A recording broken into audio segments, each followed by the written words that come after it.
Okay, let's just make sure everything's working.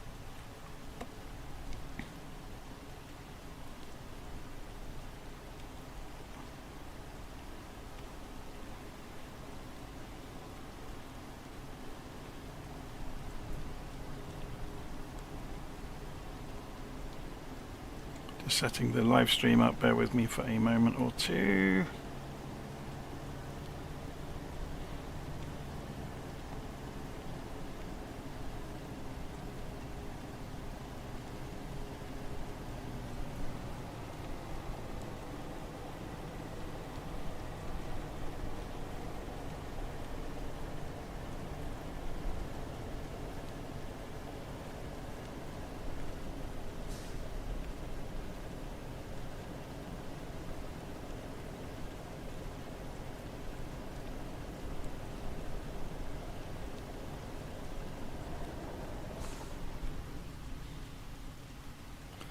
Okay, I can see my own live stream now, which is good, so I can monitor it.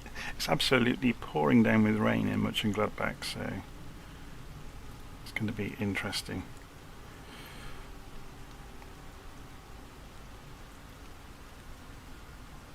Okay, I'm going to be working through the checklist. I'm just going to check the volume levels before I do anything. So yeah, we can hear the rain, we can hear me talking, that's good.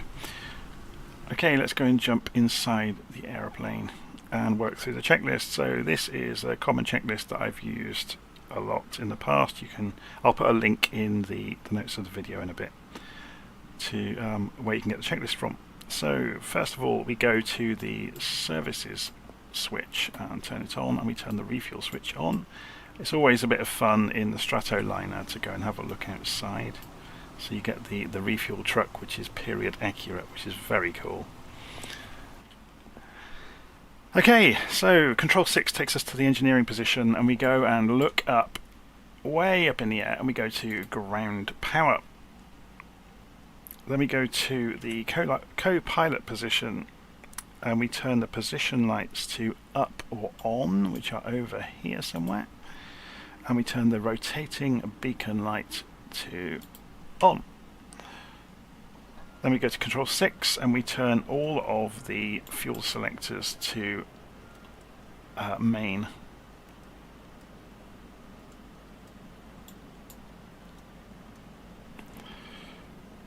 Then we go back to the co-pilot position. Pitot heat goes to on or up. There we go. Inverters go to auto. They're over here. So we can calibrate the altimeters. I'm going to press B to do that, so you can see the altitude just changed slightly over there. And we can start the engines now. So Control 7 goes to the co-pilot position. So engine section at the top right. So we're going to be using these and these. So we go boost, prime, start, wait 5 seconds, and then magnetos. So engine number 1, boost, prime, start, wait for 5 seconds, 2, 3, 4, 5, and both. So it is somewhat simplified in this aircraft, but works quite well. So you can see there the engine is clearing its throat, as it were. And we just repeat that now for the rest of the engines. So engine number 2, so boost, prime, start, 2, 3, 4, 5, and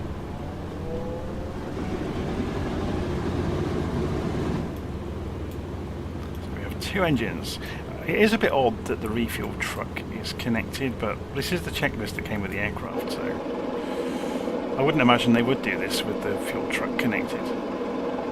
So maybe we turn off refuel while we're doing this, which will get him at least out of the way.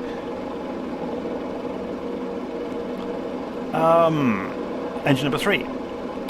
Boost, prime, start, 2, 3, 4, 5.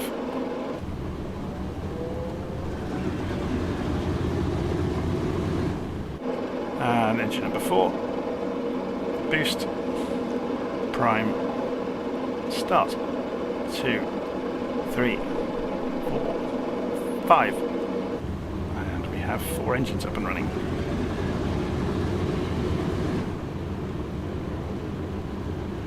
Okay, so we now want the generators, which are over here, generator number 1 and number 2.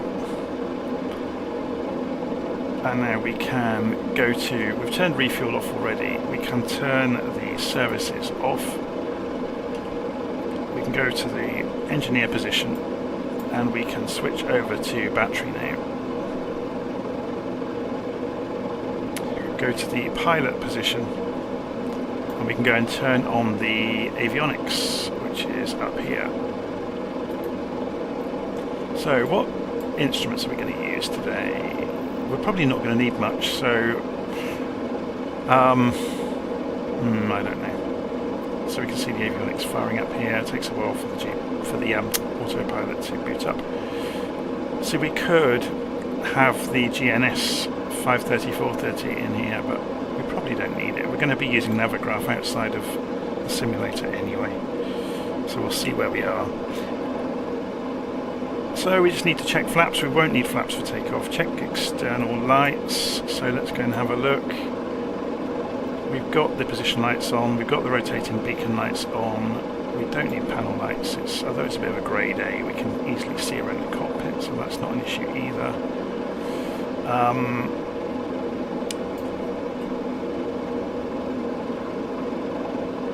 Interesting. That's the tail wheel lock. We won't need to deal with that. Okay, so I think we're pretty much good to go. So let's see how much fuel we actually have got before we get going. So we've got oil pressures, fuel pressures. There's the wing tanks over here. Left inboard, left outboard, right inboard, right main. We've got lots, haven't we? Okay. So let's have a little look on LittleNavMap. We're running LittleNavMap and Navigraph alongside each other. So looking at the wind, we've got a 9 knot crosswind, and we want to exit. We want to go runway 13 ideally. I'm just going to switch over now to online monitoring to see the live stream chat. So Felix is apparently back in the Black Square King Air. Yeah, it's a lovely aeroplane, isn't it? So we want to go and taxi straight ahead, basically down the Alpha taxiway. Just out of interest, how much difference does this make with the rendition of the airfield? Obviously, in Navigraph, if we chose to, we could show the charts for the airfield as well, but I can't see much point in doing that. Just not for a VFR flight. So yeah, it's a lot more simplified, isn't it, than what LittleNavMap gives you. But it's not the actual chart. If we wanted to, obviously, we could open the charts. So open the charts for this airfield. And do we have a taxi chart for it? Apparently we do. There we go. So there's the official chart, which isn't so different than the VFR chart that it gives you. So you can obviously see Alpha, Bravo, Charlie, Delta. So yeah, that's all you really need for taxi.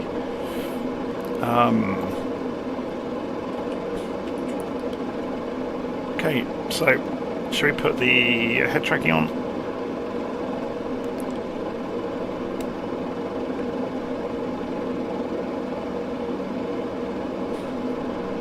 So come off the parking brakes.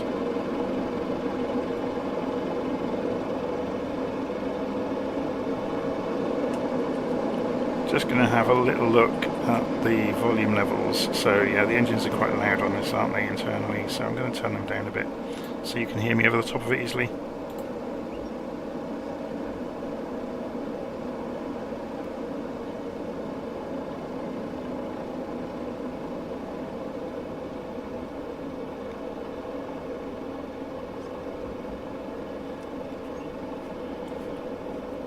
Okay.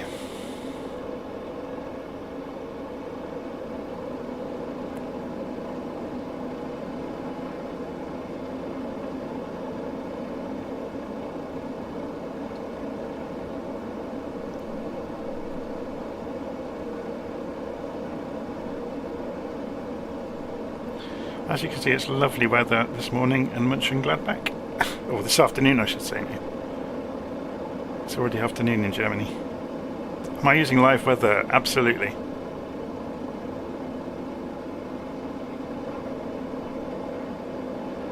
I almost always use live weather, unless I'm doing a first look video and I want it to be quite calm and sunny with a few clouds.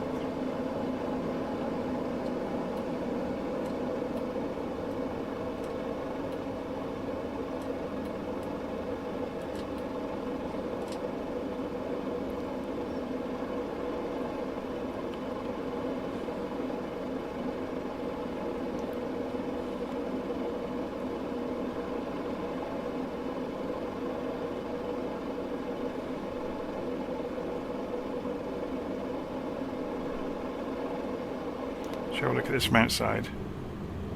We only just filmed the taxiway, don't we?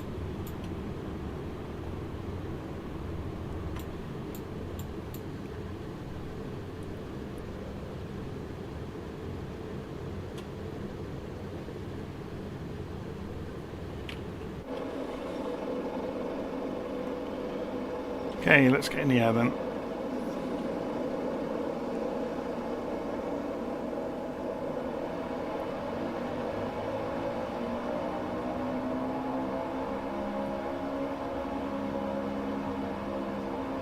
We should come off the ground pretty easily at about 100 knots or so. Yeah, it's starting to lift.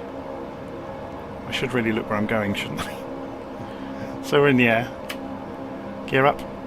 Should we watch that happen?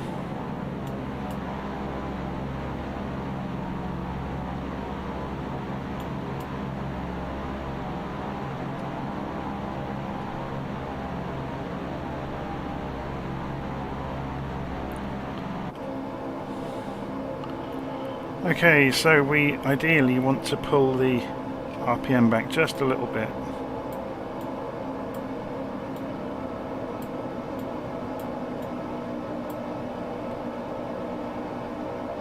And stop this from stalling.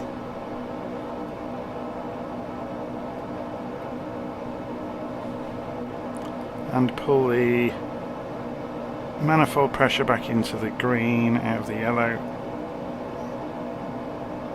There we go.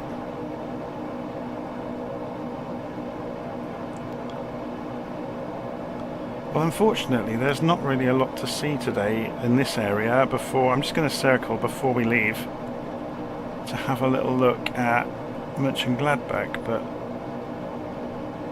the weather is so atrocious. You really can't see much. Should we go over that side of the cockpit and look out the window? So, yeah, you see what I mean? There's the airfield we just left from. We've almost lost it in the mist already. But hopefully the weather's going to be quite broken on the way down the Rhine, so we should be good. Okay. So I'm going to press D to line us up. Where's the compass? Is it right behind here? No. Oh, here we go. It's right in front of us. So we are turning right. So I'm just leveling out.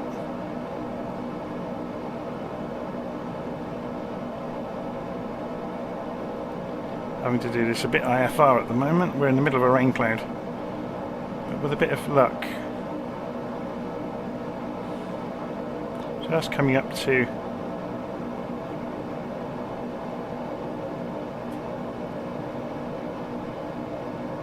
just letting the aircraft climb. There we go.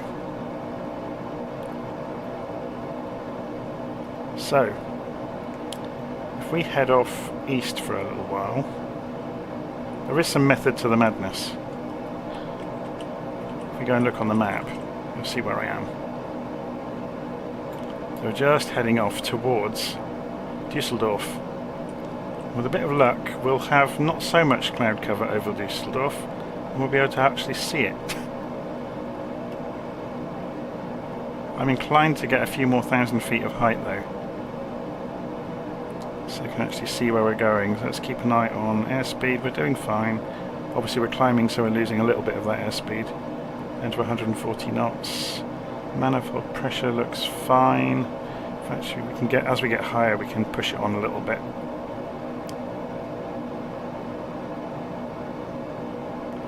So RPMs are right on the edge, but they're looking okay.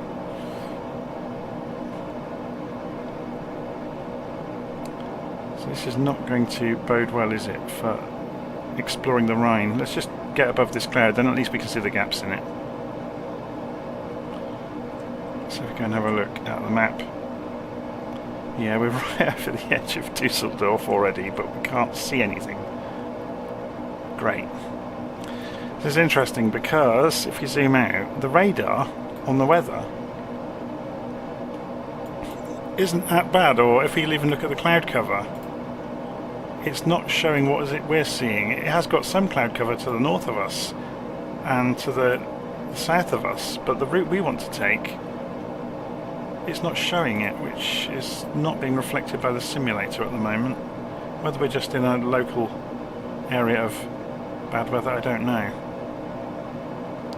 So we're still climbing.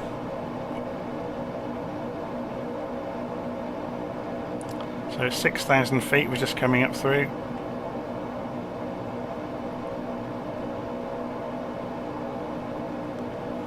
So what I might actually do is just switch the weather off, because we're not going to get to see any sights if we do this.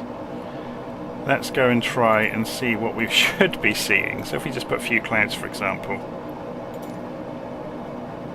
then we suddenly get to see Dusseldorf below us. Yeah.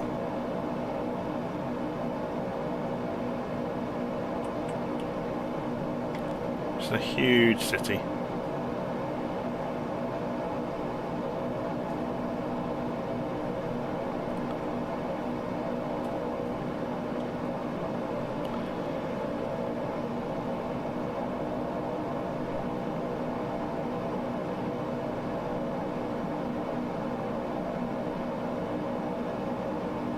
Some massive docks down there.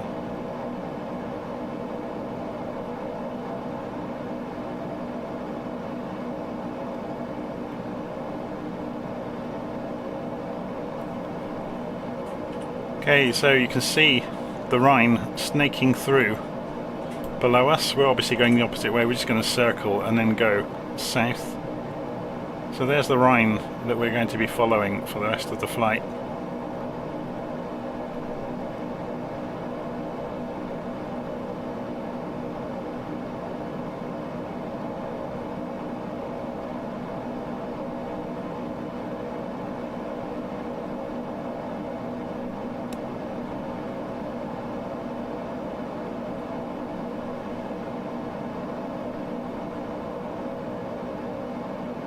Something is loading, because look at the stuttering going on. This is loading assets on the ground somewhere. It's probably, well, are we near the airport? It's suddenly having a fit, look, loading assets.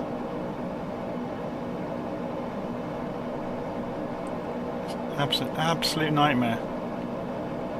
It's one of the major failings of Flight Simulator actually, is when it's loading assets, it stutters badly. Either aircraft or custom 3D assets.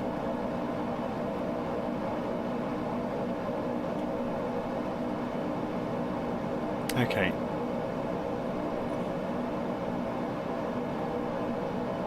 So I've pulled the throttles back a bit. We're going to push on and trim the aircraft out. We'll get some speed on as we travel south. And we'll gently descend down so we get to see some scenery.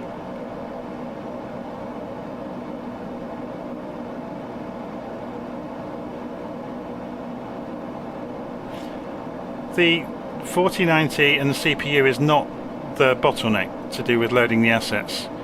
It's to do with the pipeline in the programming, and they've not used threading to do it. So you get the simulator waiting for things to load into RAM. So it's a combination of storage and bad programming. This is running on an NVMe SSD. a fast NVMe SSD. So that is not the issue. It's to do with loading assets and, yeah, the simulator waiting for them instead of getting on with doing what it was doing.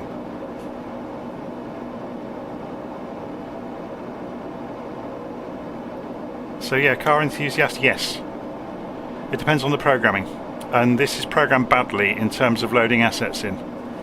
I'm a software developer, by the way, so I can't say for definite that's what's going on, but that's exactly what I suspect is going on.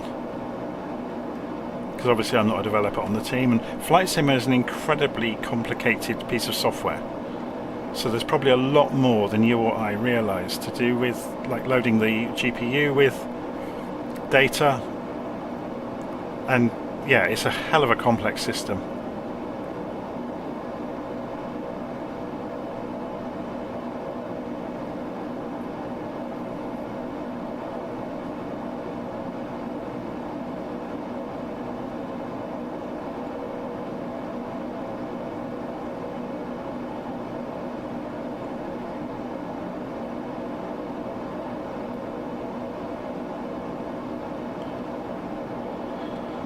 Paul says, good evening. So, my time of recording, it's 12:30, it's lunchtime here in the UK, so I'm just making our way slowly south, snaking along the Rhine.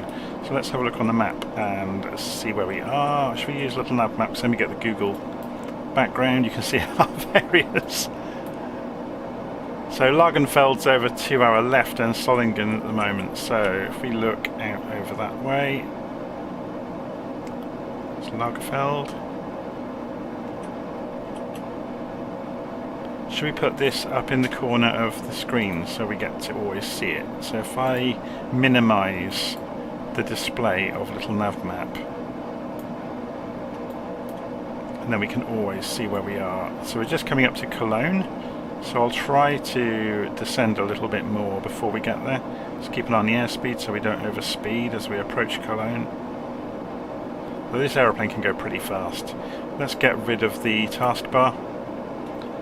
Taskbar behaviours, automatically hide, and then bring LittleNavMap back up in front. And there we go, move the mouse out of the way. So you get the little moving map now from LittleNavMap, which is quite useful.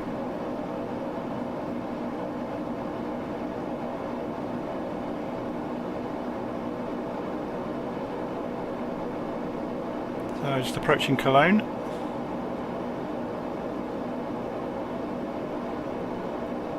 And a massive, oh, the sim's actually frozen this time. When the sim freezes, that's to do with the multiplayer has crashed. When it comes back, all of the multiplayer aircraft disappear and they slowly load back in. Sometimes when it does it, all of the controls within the aircraft will flick between 0 and 100% as well, and then come back to their normal positions. Again, it's another bug deep in the simulator. Doesn't affect all hardware, but when it happens, all of the multiplayer aircraft vanish and then come back. They take about a minute to reload. So again, it's a bug. But it doesn't affect everybody. It seems to be specific hardware causes it.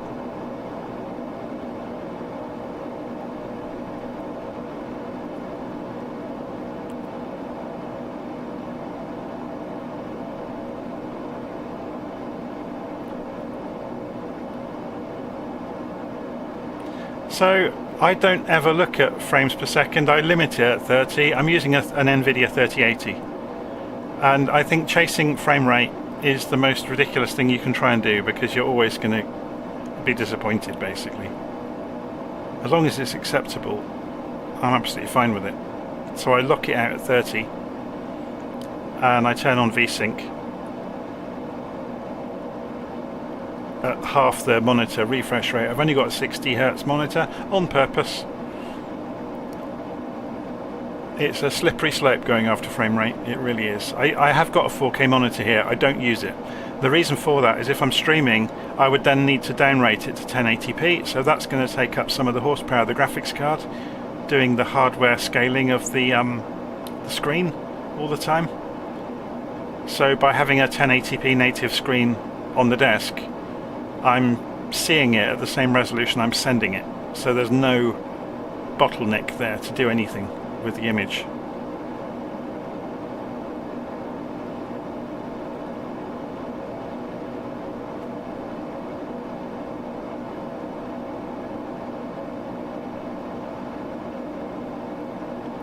Okay, so we have an impressive looking cathedral down here. So let's just, while in Cologne, actually let's do this from outside.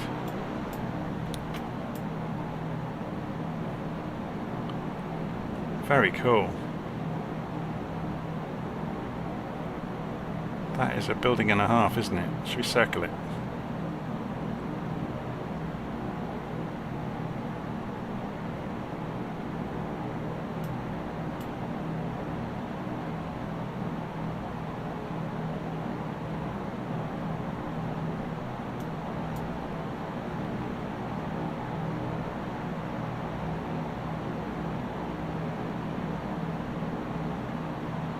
Just out of interest, if we did turn the live weather back on, just how awful is it here? Let's have a look.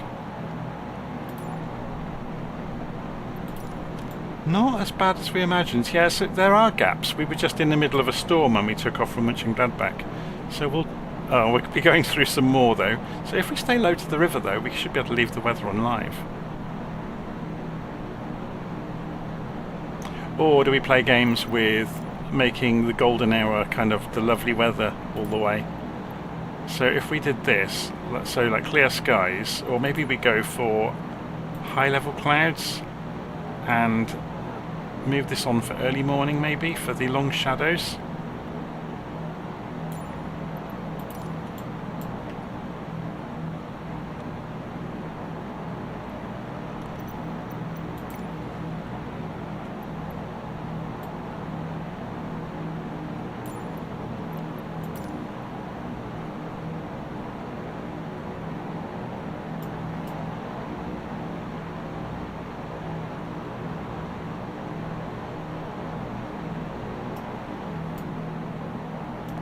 Should we carry on along the river?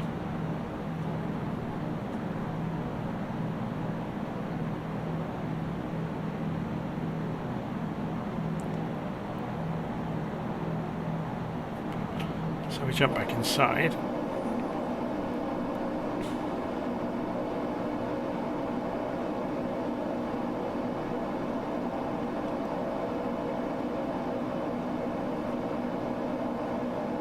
Keeping an eye on the instruments, so RPM's looking okay, manifold pressure's good.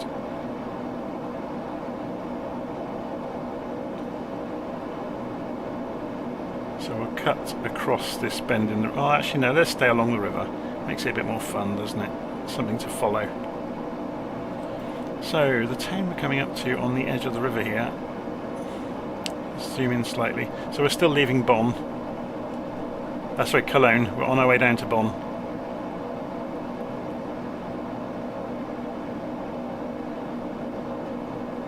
So this area, does it have a name? Ports.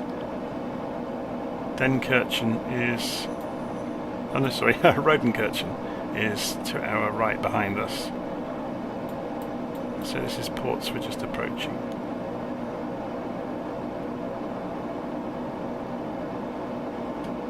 And directly ahead of us across the way, that's interesting. Of course we're looking sideways across the cockpit. By the time we turn around, yeah, this is Cologne Bonn Airport. Stretch out across in front of us. But we're not going to overfly the airport, we're going to avoid it.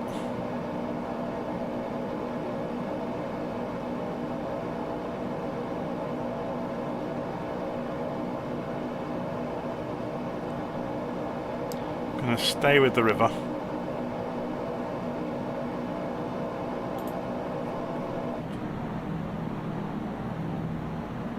Look at it stuttering. That's assets loading in at the airport. They've started to load aeroplanes in on the ground.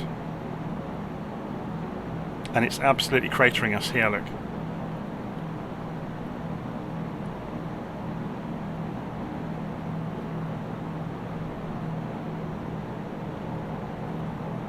One of the reasons you get that is running in Ultra. So yeah, if I was to look behind us, it's probably dropped them all now, but as we got too close to the airport, it started loading in accurate aeroplanes on the ground. One way to combat that is to force Flight Sim to use its generic models, which you can do. Should we try it for the rest of the flight? So if we go into General Options, and Traffic, I believe it's in, and you can say in here, look, show multiplayer aircraft, use generic aircraft models, on. Yeah? Apply, go back, resume. So in other words, it's not going to use any of my airplanes I've got installed, and I've got a lot of airplanes installed, so that's going to cause a major issue. So it's doing things like loading the PMDG 737s and the Phoenix Airbus on the ground at the airport. So I've just told it not to do that, just to use its generic ones.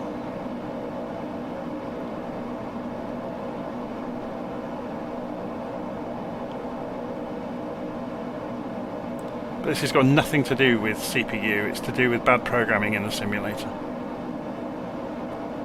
Of essentially making the simulator engine wait for assets to load.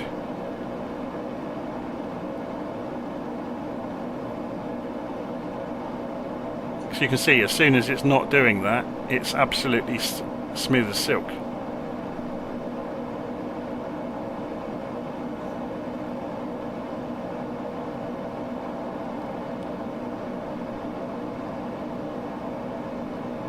Okay, so where are we? Let's have a little look on the map. Coming down towards Bonn.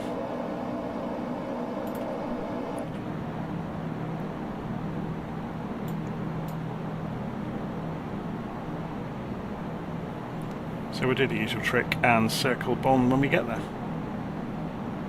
So we've got the early morning sun just catching some of the buildings. Looks quite pretty, doesn't it?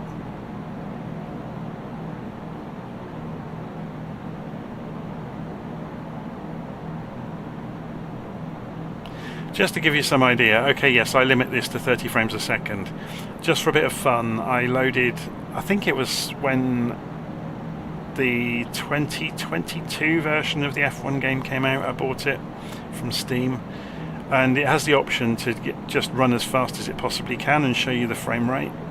So the 3080 CPU, the 3080 GPU and the i7, I think it's in here together, ran the Formula 1 game on maximum graphics at 300 frames a second.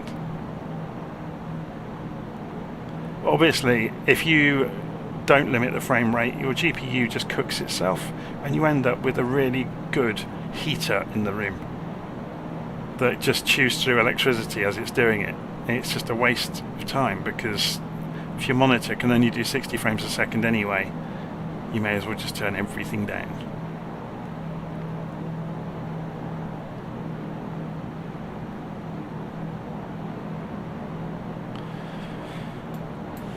Okay, so this is Bonn.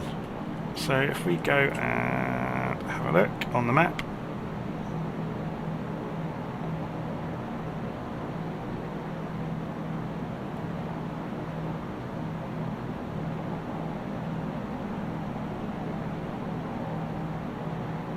do a little circle.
Okay, we carry on south, down towards Königswinter.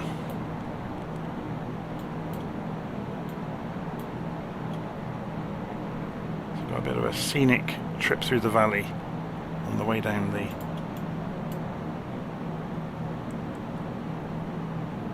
the Rhine.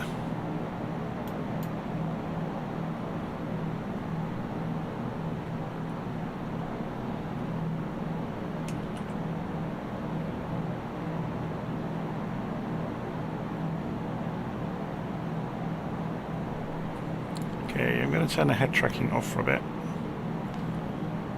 He says, famous last words. Of course I have to have the focus on the simulator to do it. There we go. Then I can actually look around without worrying too much about what you're seeing. It's one of the only problems with head tracking is you can't glance out of the window or anything like that at home. Because obviously every movement of my head is projected onto the screen.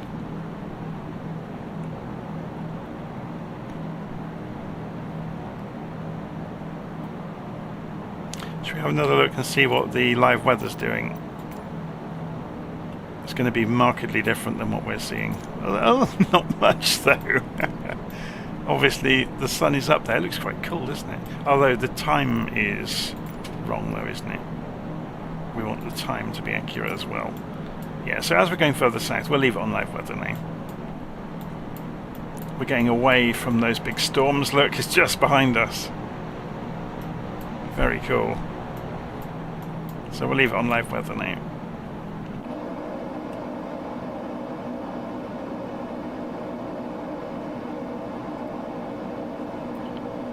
I mean, we could go and put on the autopilot, I guess.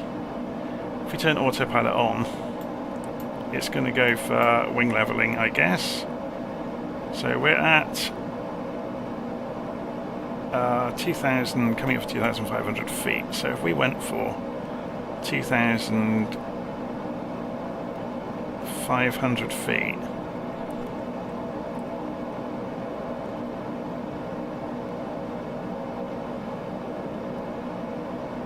and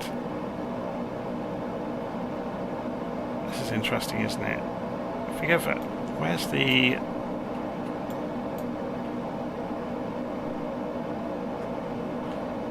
that's a good point. We lost the internet connection and regained it all of a sudden then.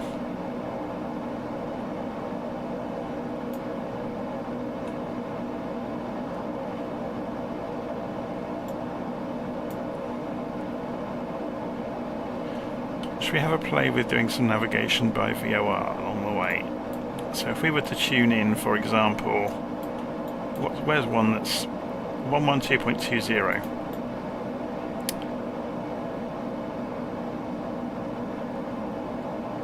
Except we don't have nav radios, do we? So we're going to switch on the Garmin's, because then at least we get the nav radios to tune in.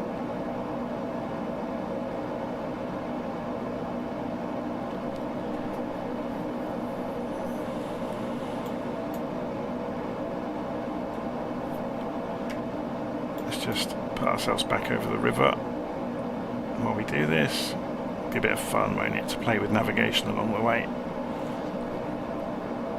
So what did we want? 11220, just for something to follow. So enter, let it capture satellites.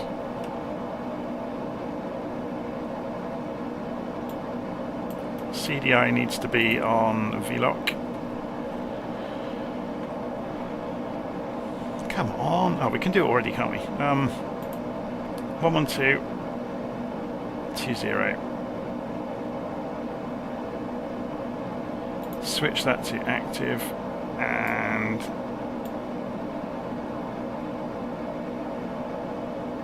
okay, we can't, can we? Because we lose the HSI as soon as we put the GPS on. All we can really do is follow. Oh, that's rubbish, isn't it?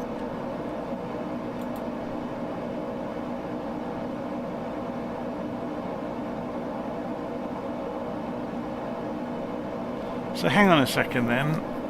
How do we tune the nav radios if we've got no nav radio kit, or is it hidden somewhere? Is it behind us?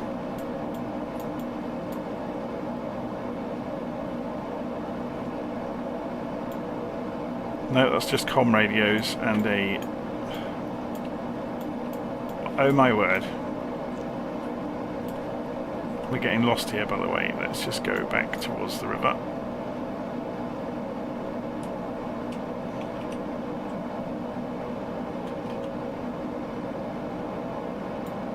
Koblenz is the next. So maybe we do stay visual.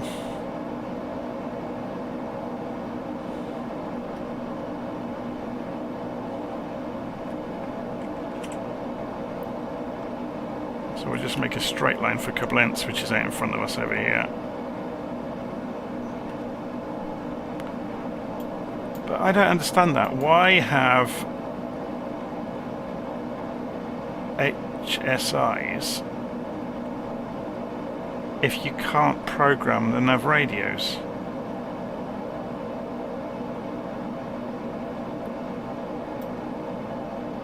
Or am I absolutely going mad? I mean, I get it.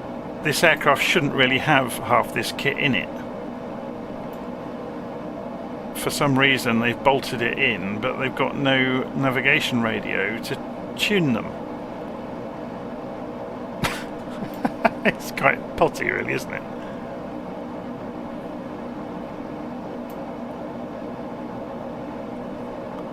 So we're just coming down towards Koblenz. And if we look on the map, it's just round the next bend in the river. It's over here. And Winningen airfield at Koblenz. So you can see it's just on the other end of this bend.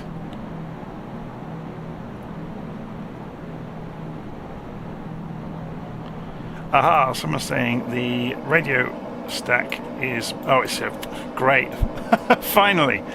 So if we can do this then. Okay, 11220. So we've got nav 1 here. 11220. What a great place to put the radio stack. And then we can look up here. There we go. So if we spin this round, we can find the bearing out to the VOR. There we go. So about 130 degrees will take us straight down there. And we're almost flying that direction now, which is entirely predictable actually, but there you go. So we got Koblenz down here on the back end of the turn of the river. So we're going to circle Koblenz while we're here.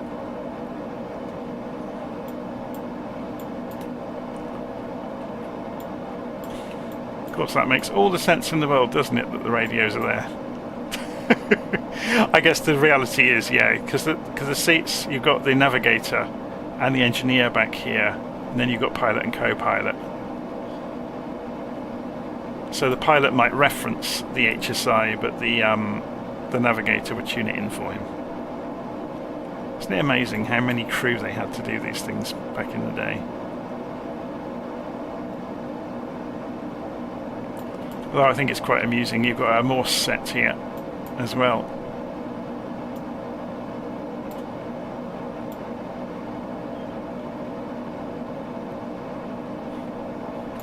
Radio used to be a lot bigger.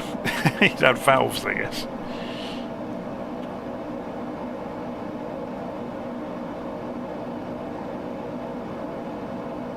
It would be good, wouldn't it? I'm just reading the comments there. If we had multiplayer crews, that would be great fun.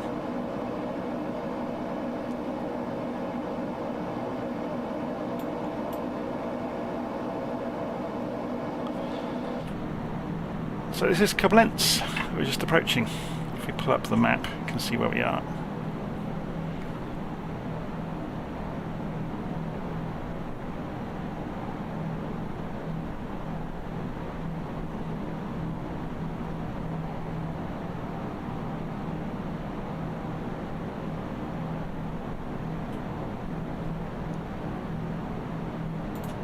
Now what's that in the river?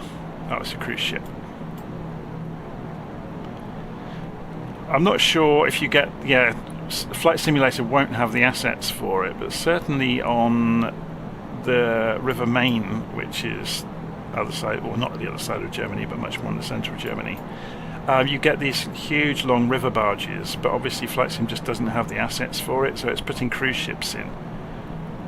But yeah, you get some fantastic, like, sometimes multi-part river barges. Oh, there's a custom 3D asset down there. Can't quite see it.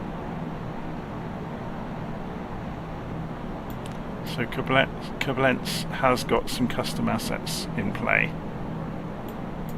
here and there.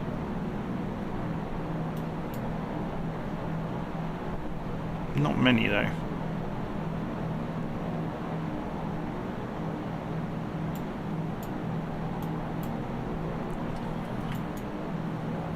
Okay, down the river we go.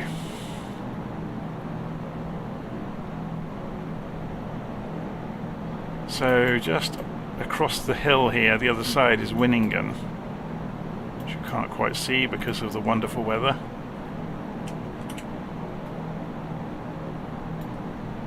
Now we're going to carry on down the Rhine Valley. It's going to become quite picturesque for the next few turns, I guess. So we'll do this from the outside view.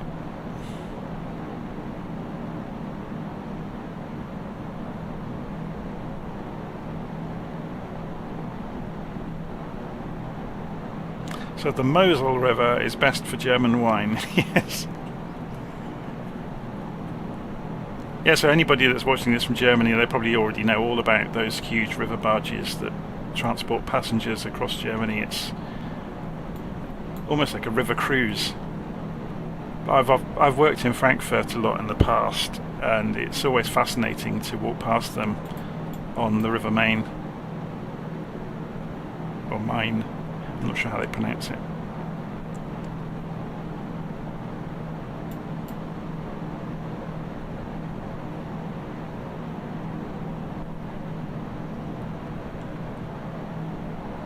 So we have to keep an eye out for castles, do we? I guess if I open up LittleNavMap and show the user points, it'll be in the view menu, won't it? User points, all. Yeah, we'll get the castles showing up. So that thing that we saw was the Deutsche Eck, was that statue. Because I've got a database of user points that appear in the stock scenery. So Boppard is the next place. Just down here in on the corner of the Rhine.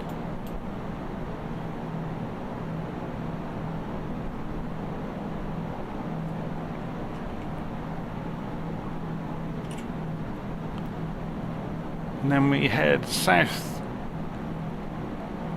towards Katz Castle, so we'll see if we can descend a little bit along the way.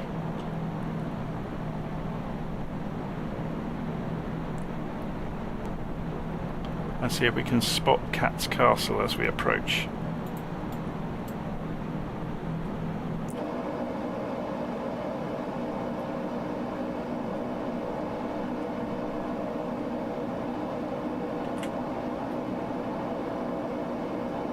So we'll descend into the valley and follow the water.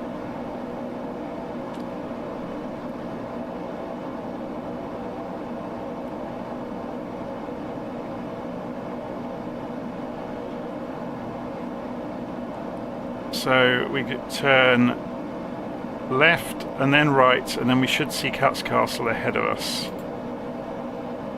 So this is coming up to the left turn. Let's put the head tracking back on and zoom in a little bit. It's always a bit wide angle. So this is the left turn, and then we'll get a double right turn, and on the left bank we should see Katz Castle.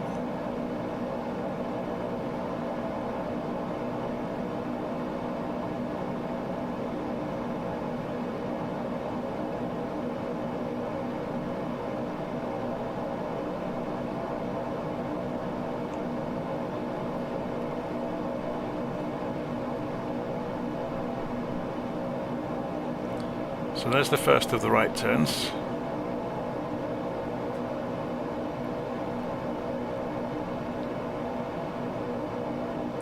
How are we doing for airspeed? 130, fine.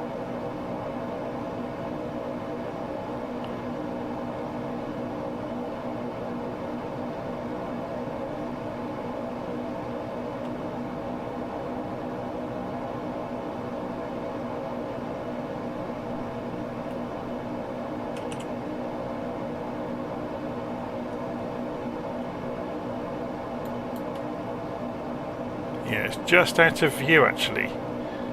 As we turn here, we should see the edge of the bank. It's there. Okay, so we'll go past at eye level, then climb out and try and circle and see it. So I'll leave head tracking on so we get to have a good look at it as we come by. Maybe if I stay to the right bank, then we can sweep up and climb up past it.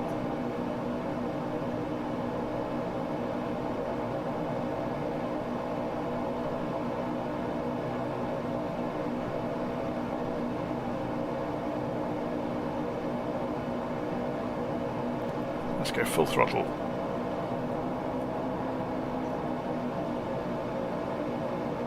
Oh, we can go in through this entrance, can't we?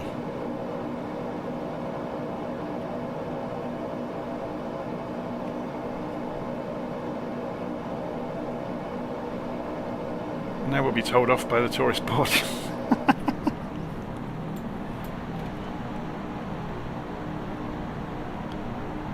They're missing the top of a turret, aren't they? I wonder if that was due to some historic conflict.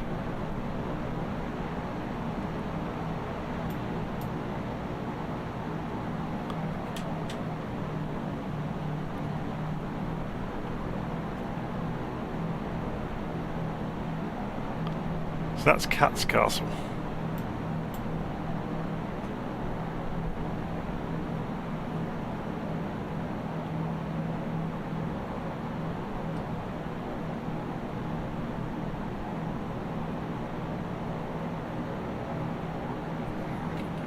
Okay, on we go.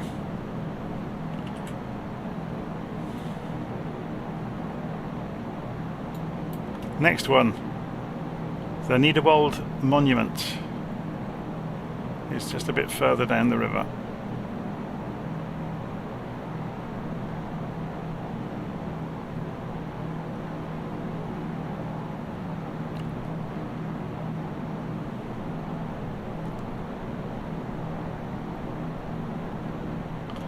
So it's not a B-17, it's a Stratoliner.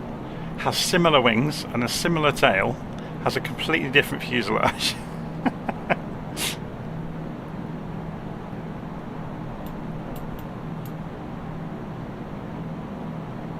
But yeah, there are common parts.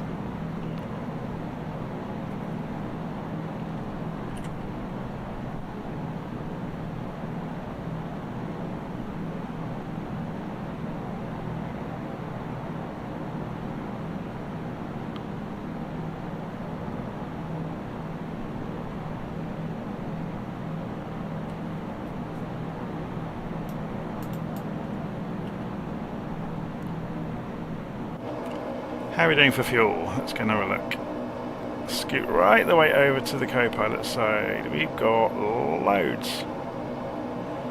Hardly touched the fuel. I mean, we haven't gone very far, we've only gone about 100 miles.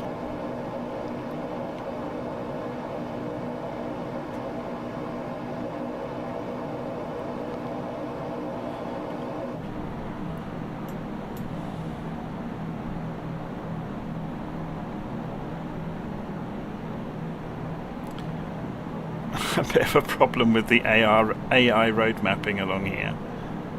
Some not as good as it might be.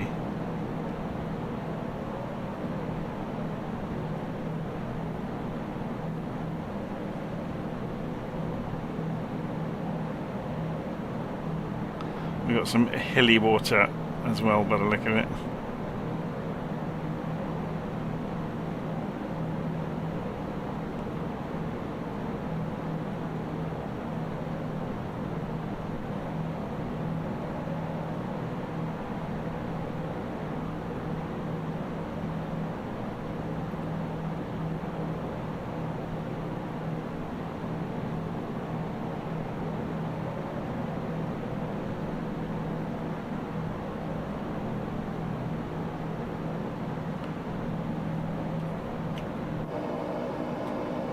Yeah, it's a shame when you get hills in the water, isn't it? It kind of destroys the illusion a little bit. Can't complain too much, because we do get the world for free at the end of the day.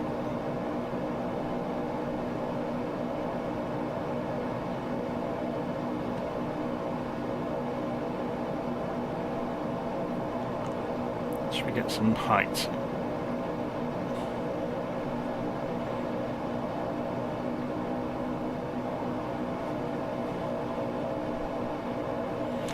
Okay, so where was that next? The Niederwald Monument is coming up.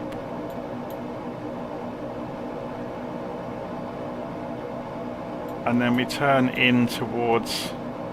Well, we could go look at Frankfurt if we wanted to do a bit of a detour. It wouldn't hurt, would it?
I'm just curious now to find out what the Niederwald Monument is.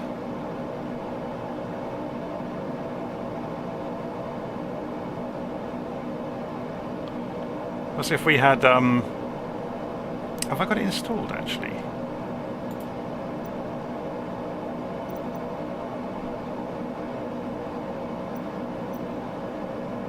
Yes, I have. I'm just going to put Bush Talk Radio on. I'm not... Okay, is that broken?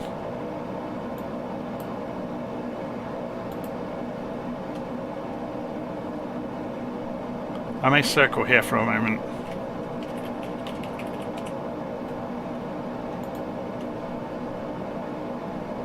And I'm trying to fly as well. What I'm going to show you is what Bush Talk Radio does. I'm just pulling us out of the valley for a moment. So bear with me.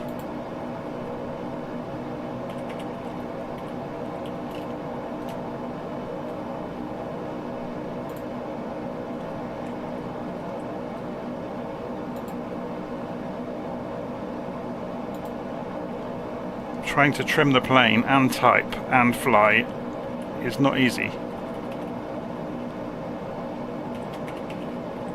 Center Sierra Tango Romeo Alpha Tango 1 is type 4 miles north of Echo Delta Echo Lima 1,400 feet. Request flight following. Sierra Tango Romeo Alpha Tango 1 Center.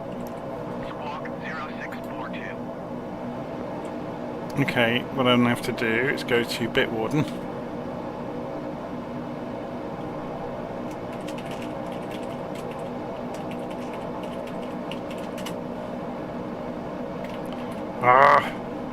Alpha Tango 1, did you copy?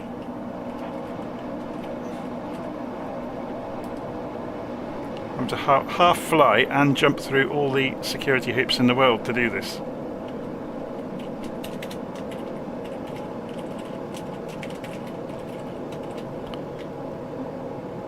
Alpha Tango 1, did you hear my last transmission? So I use Bitwarden to manage passwords, by the way. So let's go and have a look at Bush Talk Radio. There we go. Copy my password, which you don't get to see. And I have a horrible feeling because I've shut the program. No, it's letting me in, and I need to avoid the ground. There we go, we're in.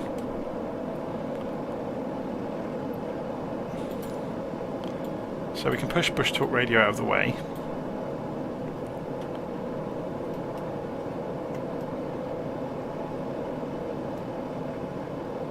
I'm just trying to trim the aeroplane so it doesn't keep trying to put us into the floor. Good day.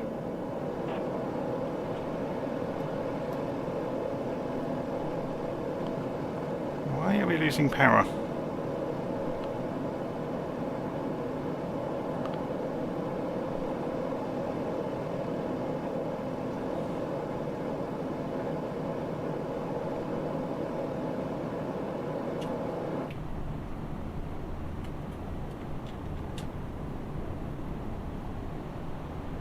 I have a horrible feeling while I was typing things,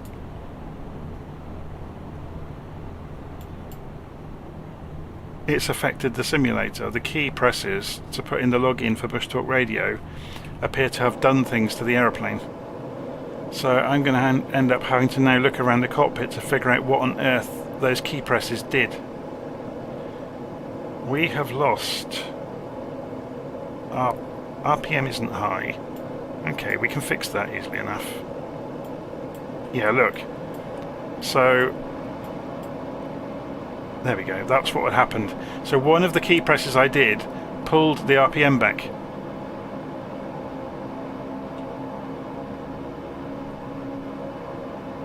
Enormously. So I'm just going to turn off. There is some method to this madness, by the way. Normally I would do all of this preparation work before I fly. So it just gives you some idea. To do a nice smooth video usually takes 20 minutes beforehand of getting things ready if I'm going to show something. But you're seeing it all happen live today. Okay, so now we have Bush Talk Radio on and running, which isn't the end of the story. We also need the Bush Talk Radio website on, and the airplane is still diving right the whole time. So I'm trying to balance it out, and it's still trying to put us in the floor. And trimming it, there we go, right. So, Bush Talk Radio.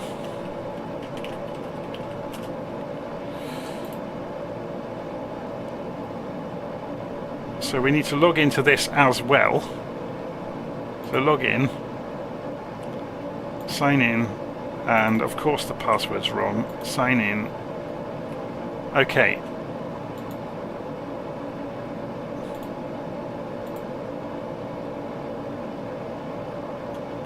So we should find ourselves over here, flying away from where we wanted to go. But what we can do, if we turn back in,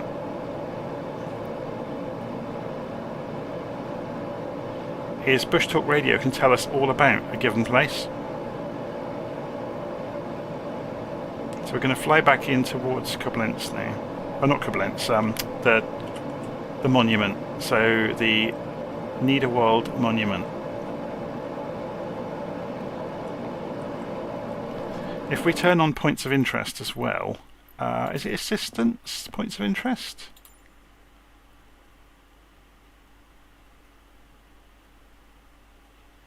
So we'll want landmark markers and cities and fauna. No, we don't need fauna. Apply, go back, resume.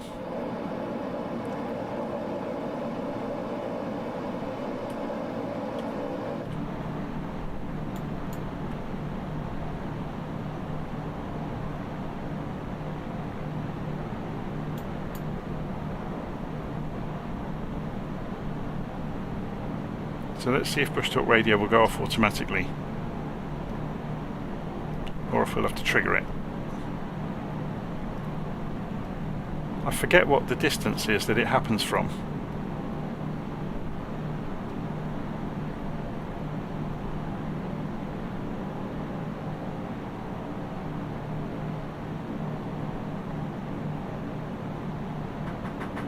Oh, hang on a second.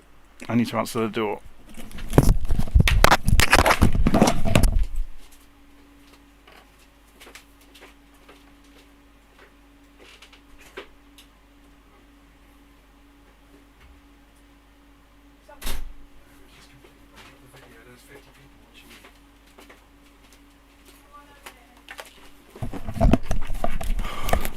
It's going to be one of those days, isn't it? This is why I record at 1 in the morning.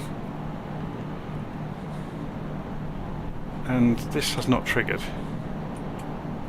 The Mouse Tower is a stone tower on a small island in the Rhine, outside. It's doing it now. Rhine. Germany.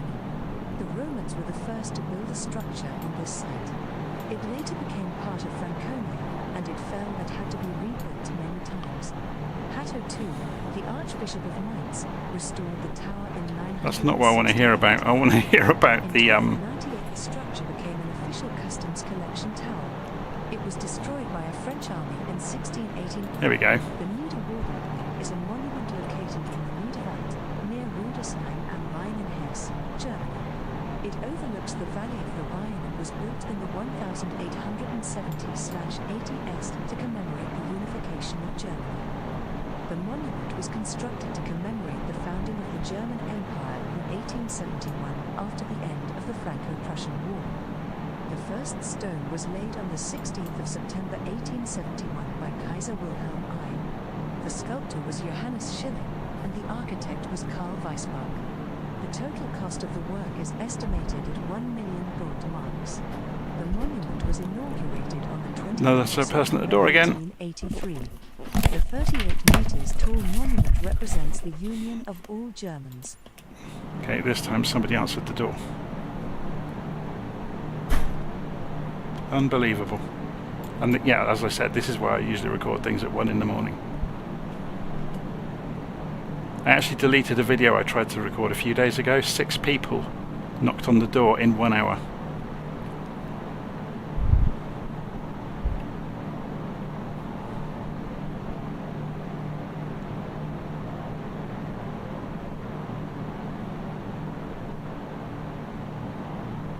So that gives you some idea.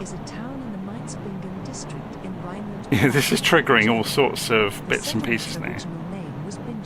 A Celtic word that may have meant hole in the rock, a description of the shoal behind the mossy turn, known as the Bingen Rock.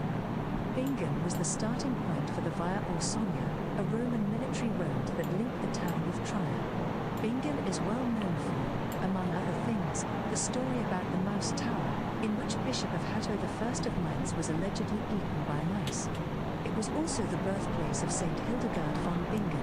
Anyway, that tells you what Bush Talk Radio does. The other thing Bush Talk Radio can do, which I'm not going to try, is you can play the local radio stations. So I'm going to turn it off, and we're just going to carry on with our flight now. Now I've shown you what Bush Talk Radio does, and hopefully we'll get no further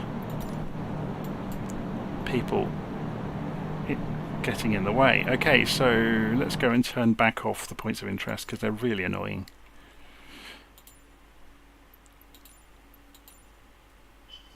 Apply, go back, resume. There we go.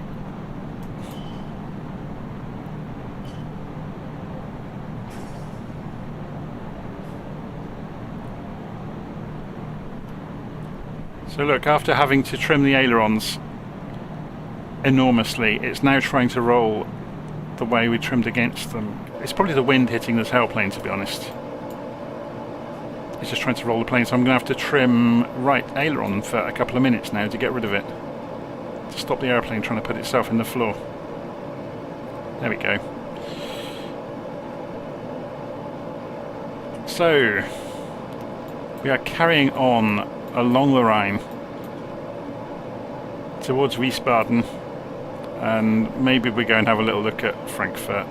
Look at that. Can you see the airplane being pushed over? I'm not touching the joystick.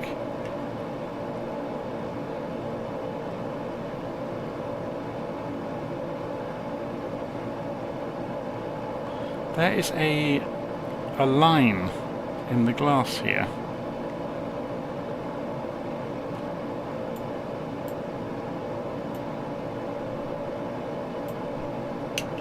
Oh, it's dirt.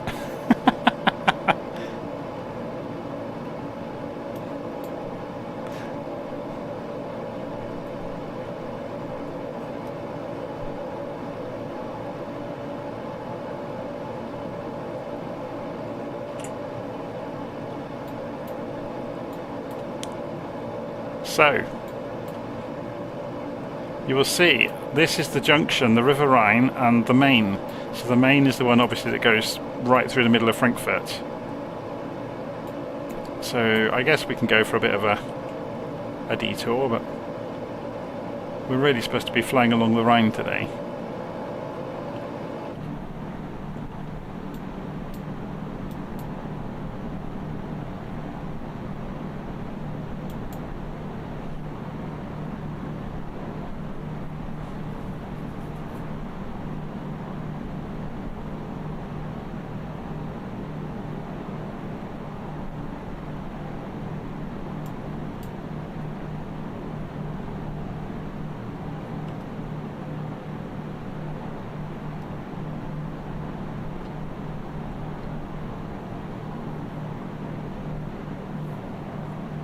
Although saying that, looking ahead of us, where Frankfurt would be, there's rainstorms. So you're not going to get to see much in Frankfurt. So maybe we will stick to the Rhine today.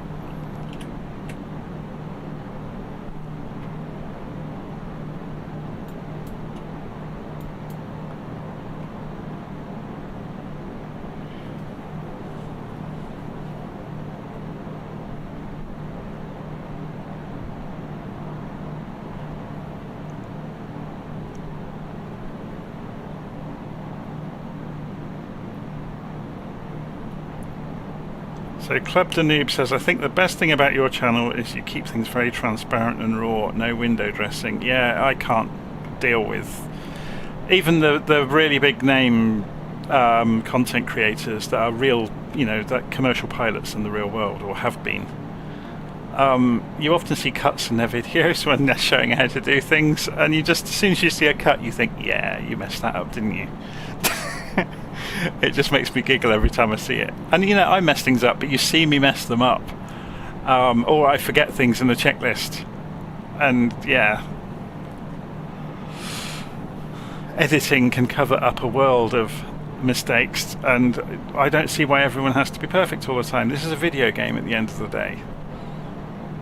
So I got a really not a very strong comment, but somebody commented yesterday on the look at the Phoenix, and they asked me why I bothered recording it, given that, you know, I hadn't actually pointed out what was updated in it, and I hadn't followed procedure perfectly on landing.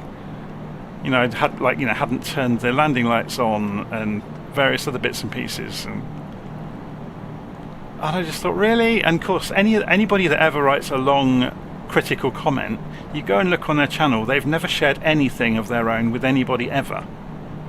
All they do is walk around criticizing what other people have done. And it's just, yeah, you need a thick skin, let's put it that way.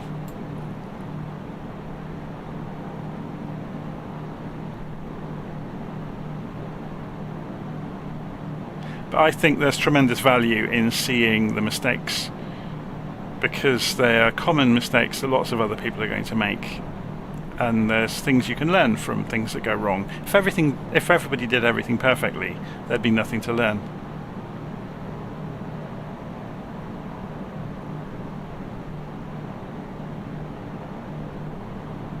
It's in doing things wrong that you have that moment of saying, did you see what I did wrong there? And that's interesting and fun. If we said, oh look, I did another perfect landing, we can't say, actually, what happened there? Why did we suddenly lose height? Or what could have, you know, what could have influenced that? So for next time, we'll, you know, be a little bit more careful maybe.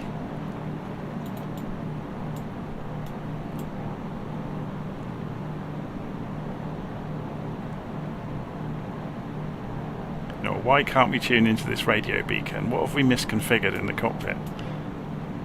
Let's work the problem. Let's go backwards through what we did.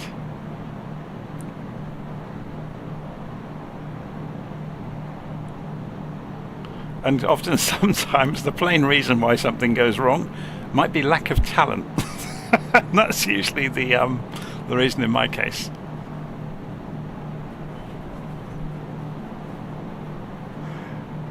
No, there doesn't always have to be a hardware explanation for what you did wrong. It could just be you were a bit rubbish that day.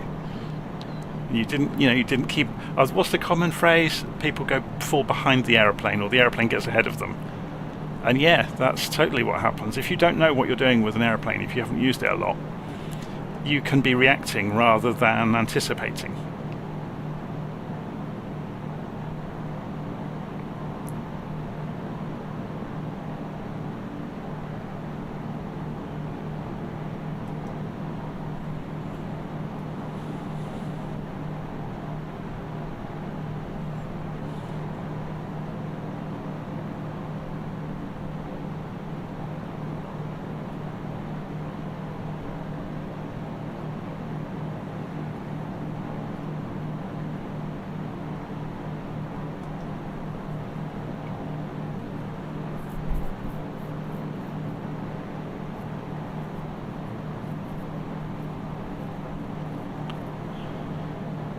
While we're doing this, I'm keeping half an eye on the England score. We're playing against Colombia in the World Cup.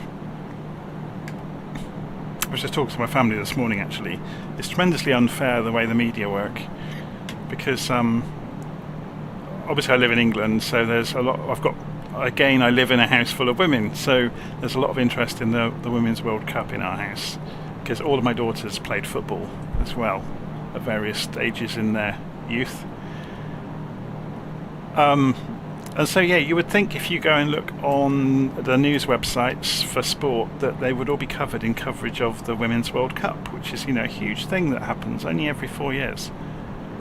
But no, the lead headline across all the sport pages this morning was that Harry Kane was having a medical, or this was yesterday, Harry Kane was having a medical with Bayern Munich. And the scores in the Women's World Cup were in the bottom corner of the page. I just thought, how terrifically unfair is that? Let's completely forget that stadiums are being sold out for women's football games now.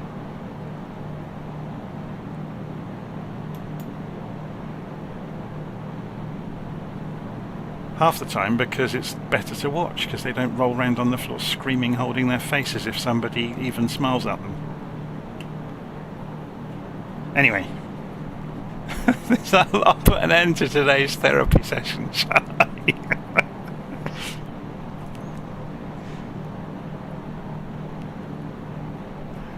My middle daughter, just reading the comments, my middle daughter actually started playing around with Flight Simulator, but she hasn't got a computer capable of running the modern one. All she had was FSX. But she actually got as far as doing ATC and learning. She could fly quite confidently one of the Boeing 737s in FSX. She was very good at it. But yeah, she could. She was just at the point of going to train to become a VATSIM controller when she changed interests, as kids do. She was only a teenager at the time. But yeah, she was booked in to start the VATSIM training to become a controller.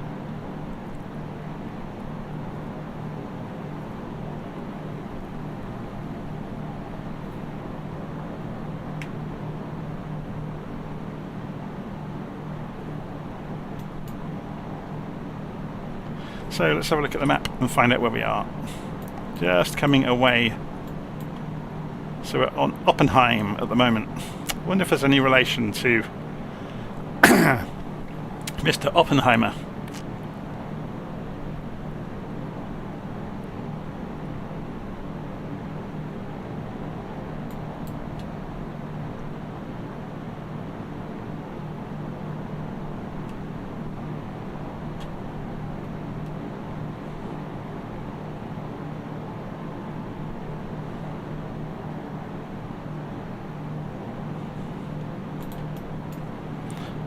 Just reading a comment from Dave there. I think, what do they call it with football? Simulation.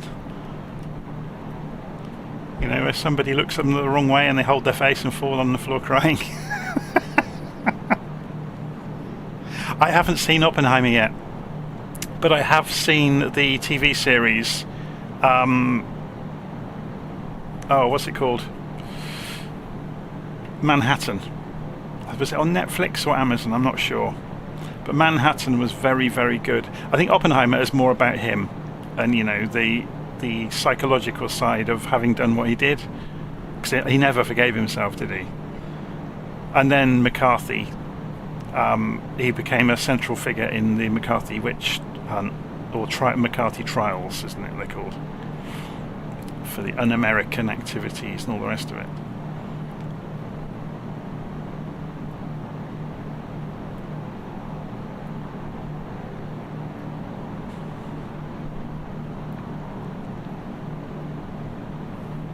But yeah, there's a very, very good miniseries called Manhattan. If you've not seen it, I would urge you to go watch it. It's more about the on the ground with the scientists at Manhattan, or at Los Alamos, I should say. Not the Manhattan Project, but yeah, the people that moved to this dusty little town in the middle of nowhere with crazy security, and the kind of the who watches the watchers mentality of the security that was going on. It's fascinating, and there's a lot in the series about the differences of opinion between the gun technique and the sphere design for the bomb. I've forgotten what the proper name of it is. The one that implodes versus the gun. Because obviously they made one of each. One was on Hiroshima and the other was on Nagasaki. But all modern ones follow the sphere or implosion technique of making a nuclear weapon. But that was featured heavily in it, with them trying the ideas out. And they didn't know if they could get the implosion technique to work.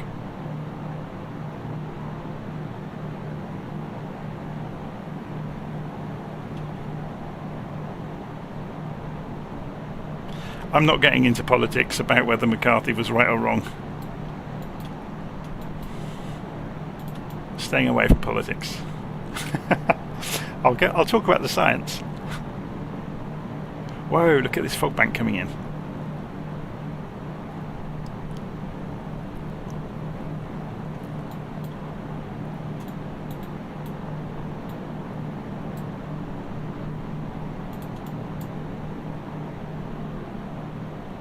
This is some proper fog, oh my word.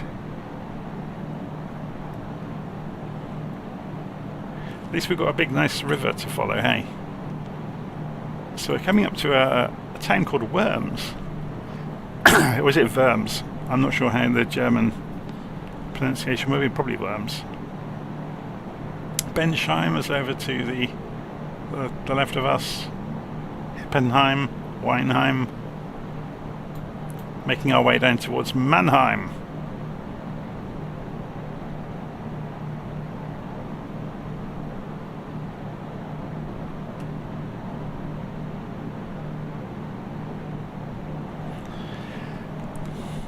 Yeah, just reading Voxel's comment there about the science.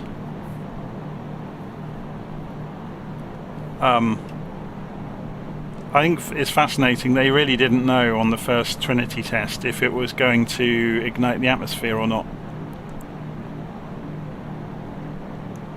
It was a similar situation. Can you remember when, was it Hale-Bopp that hit Jupiter? The String of Pearls comet? I've forgotten its proper name. And they thought that might have, there was a small chance with their theoretical models that might ignite Jupiter's atmosphere, but obviously it didn't.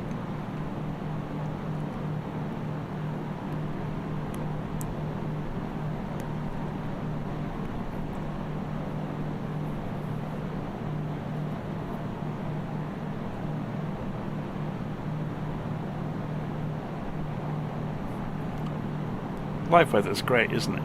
You never know what you're going to get. So we're heading into the teeth of this fog bank in a moment.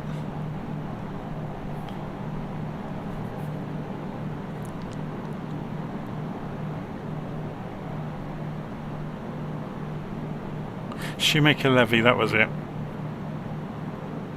Gene Shoemaker.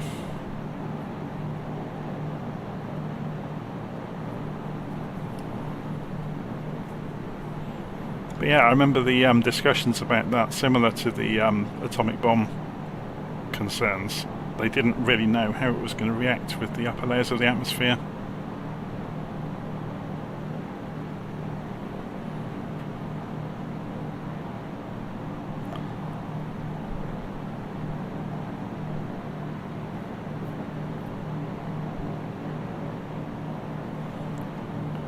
See, this is what gets me about Flight Simulator.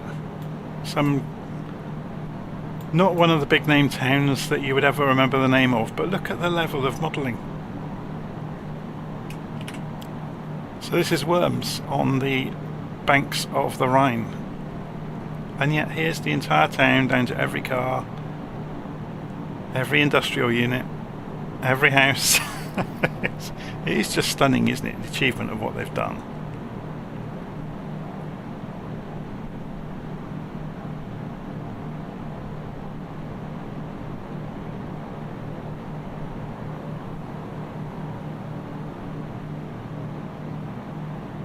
So there are thunderstorms in Stuttgart apparently. Yeah, so we are heading into the unknown. I know I can't cue the Idina Menzel music because we'll get a copyright strike.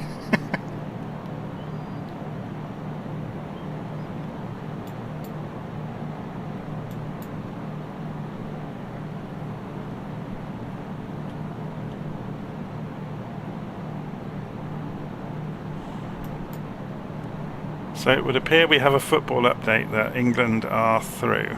Is that correct? 2-1 against Colombia. So we're through to the semi-finals, is that? I heard this morning Australia got through against France. I was quite chuffed about that. I think it's always wonderful when the host nation gets a long way into the tournament.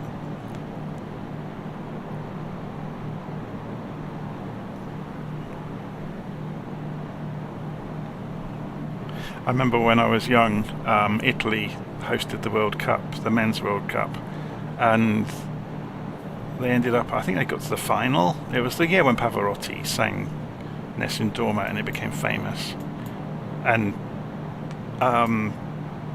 what was his name? Yeah, Roberto Baggio was the most expensive player in the world at the time. And in the final he had a penalty and kicked it over the bar. I'll never forget that. Oh, how we laughed. I think when you're not in, when your side that you're rooting for is not in the game, you can just enjoy it, can't you? And have a good laugh about it all.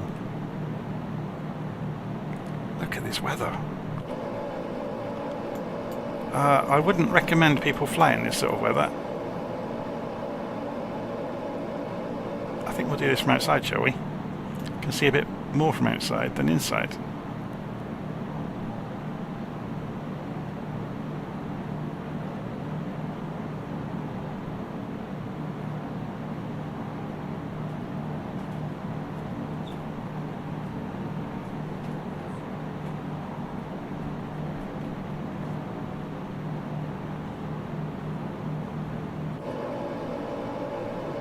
Oh, the England men's team have been average for a very, very, very long time. I think all nations that have a successful league that attracts foreign players have the same problem. That then the grassroots football suffers because your own players don't make it into the top leagues. It probably happens the same all over the world, to be honest. We are being pushed around by the wind. You can see it happening, look. We're crabbing really badly.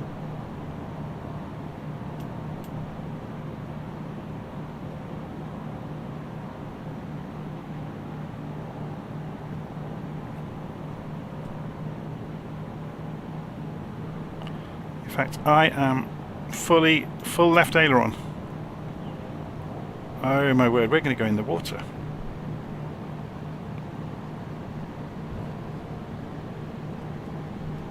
No, we're crashing. The aeroplane has just suddenly... What happened? Let's lift this in the air. I don't understand.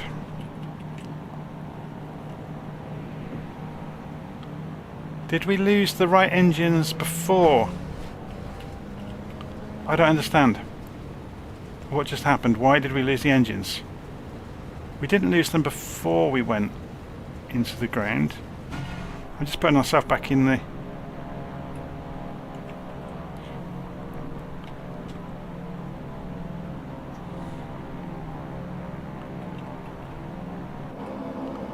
Okay, I need to have a look around. While we were busy talking,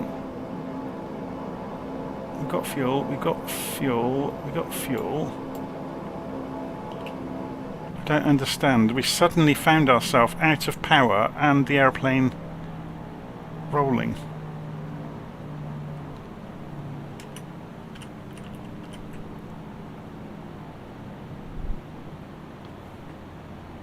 Is it doing it again?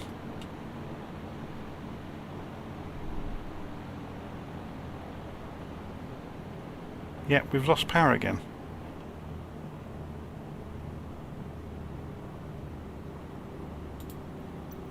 Let me just check. Even though the fuel gauges showed they were fine,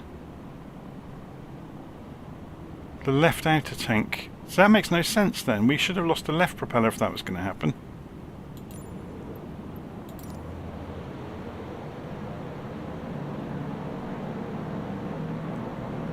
Interesting. So it drank all the fuel from one tank even though all the stopcocks were open. Is this a bug in the aeroplane? And it's just done it again. Look, it's just stalled. Just suddenly dived even with power. What is going on?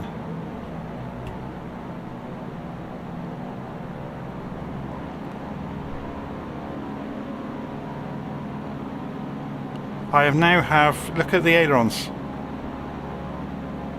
It's rolling hard right. That's a bug. The airplane's gone wrong. Because look, that's level controls. Unless the autopilot has somehow come on.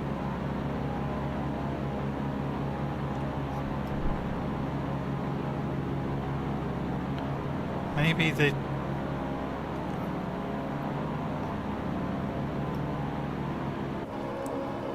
Look at the airplane crabbing.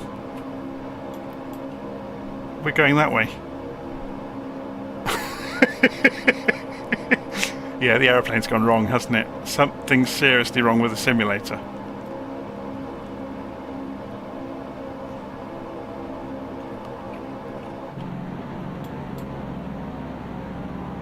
Look at that. What's the wind? 4 knots. What has happened?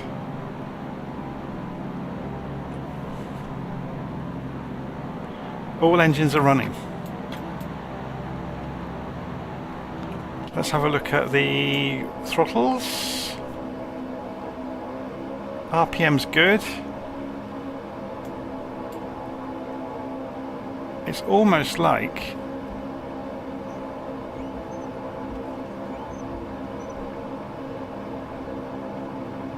we've straightened up. I wonder if it was a rogue input from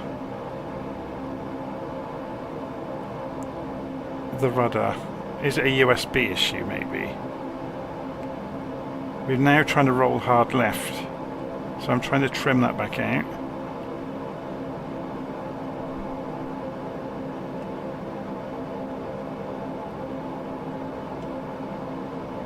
Interesting. I wonder if it's actually a USB controller issue, or you know, a socket issue. Maybe it was almost like we had a rudder input the whole time.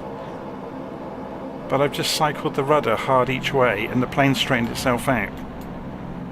So even though it wasn't animated, it was almost like we were doing that.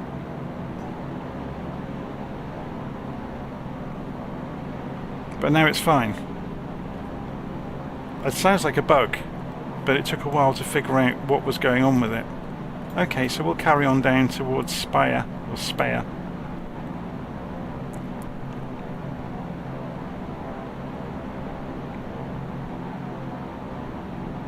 Because all of the stopcocks are open for the fuel, so losing or emptying one of the tanks shouldn't have affected it at all.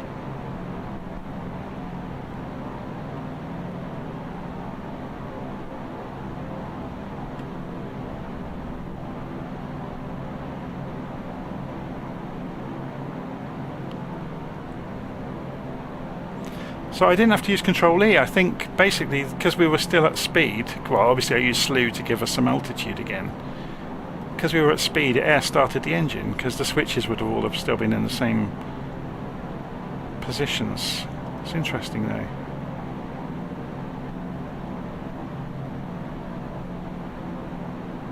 Sometimes I will have it on the start of the simulator. I have to unseat the USB connectors for the controllers and reseat them, and it wakes it up.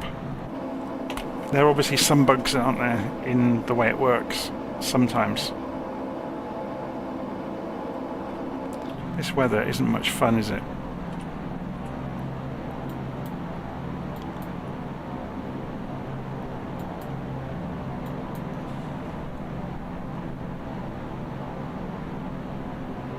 So yeah, it almost seemed like we had full lock rudder, but without the rudder being animated to show it. That was the first thing I looked for, was control deflections.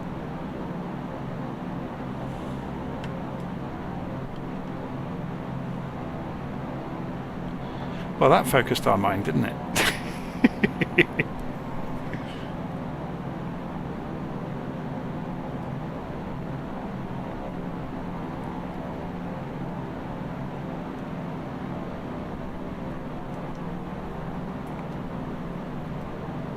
We're coming out of the weather now, which is good.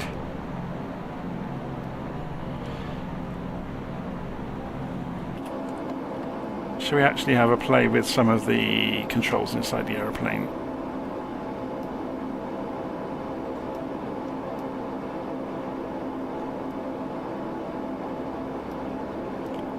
So if we're at 4,000, coming up for 4,000 feet, so if we go and program that onto the autopilot, let's go for 5,000. Turn the autopilot on, and we'll go up at 1,000 feet a minute, please, to get to 5,000 instead of 1,500 feet. So you can see the vertical speed there is leveling out. That's all good.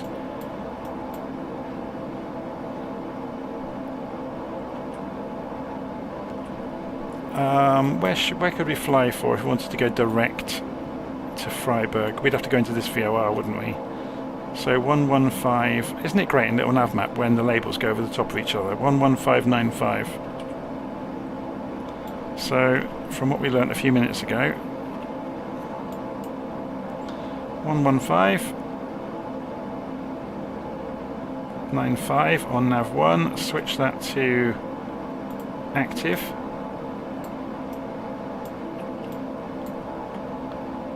And if we wanted to go straight to it, we're going to do that. We're going to press nav, which will hopefully make the aeroplane turn, and it seems to be doing so. We'll press D to line up the compass.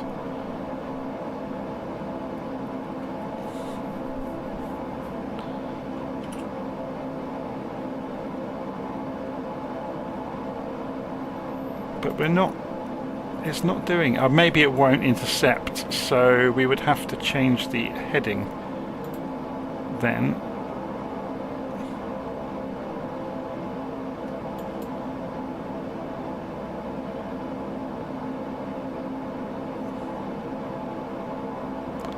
So that's interesting. So how do we set the heading in this aeroplane? Can we get rid of the yoke out of the way? Yes.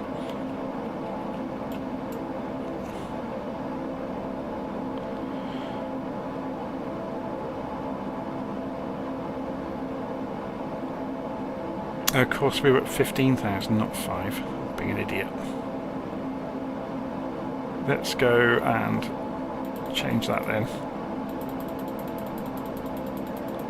Coming down at 1,000 feet a minute to 5,000 feet. That'd be better, wouldn't it?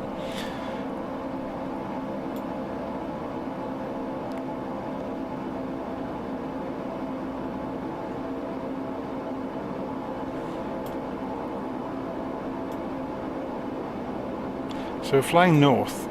How do we set heading in this thing? Presumably it's on this. So we want to fly, what did we say it was? On the HSI? 150 degrees.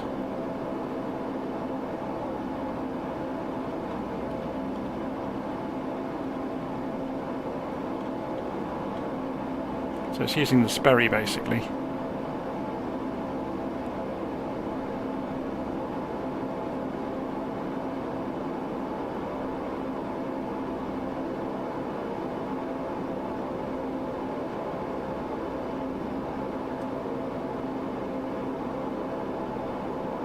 What is this doing?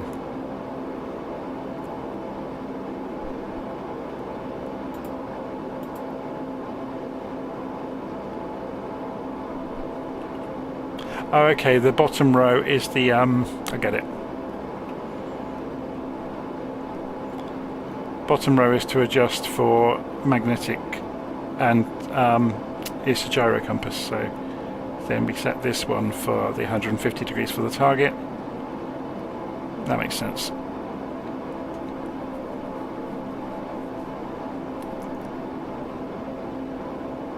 And then just give it some time to turn around.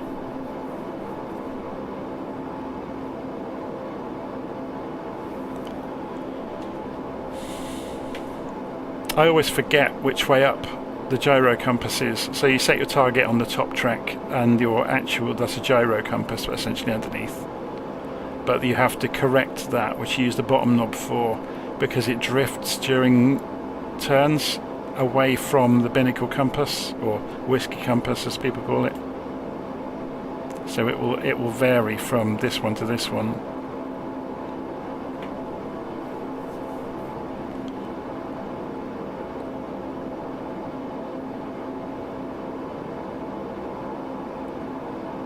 Hurrah! So now, are we off to the right or the left? We should be able to go nav mode now then, and it will track. It should go left, yeah, to join the track, but we don't care what angle we come in.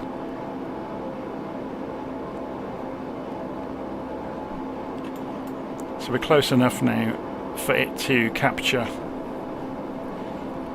We should be good.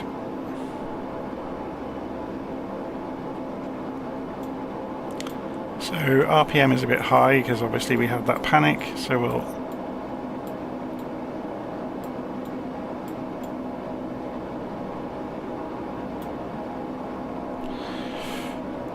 manifold pressure's a bit high as well, so we'll deal with that.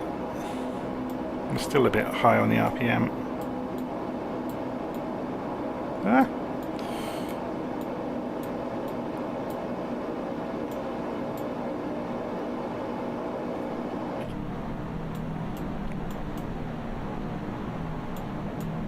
I love when you get these columns of cloud in Flight Sim.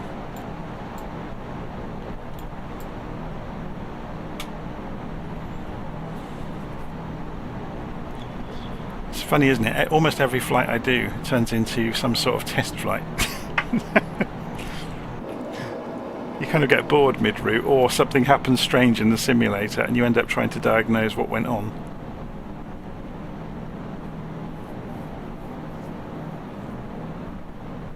Have I tried to do an IFR flight on VATSIM? I haven't been on VATSIM in ages, and most of the reason for that is like I said earlier, the crazy hours I tend to record to avoid distraction, usually the middle of the night, and by then half the controllers nearby have gone to bed.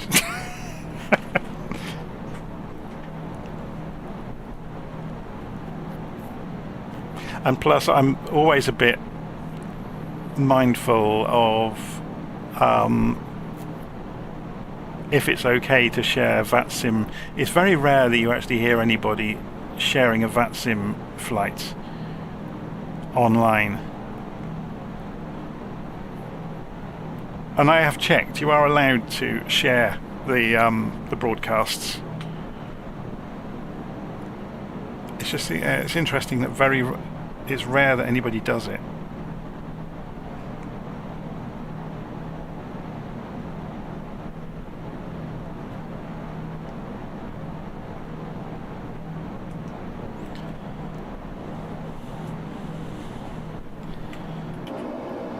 So we are, what are we doing? We didn't arm the altitude change, did we?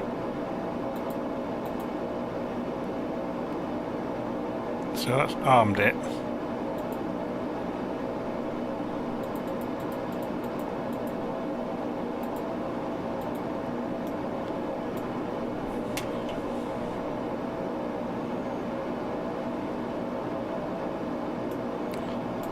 So this is it. Hang on, what's going on?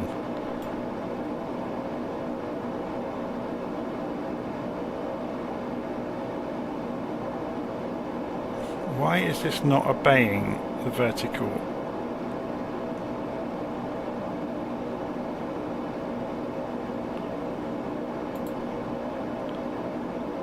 So we set the altitude.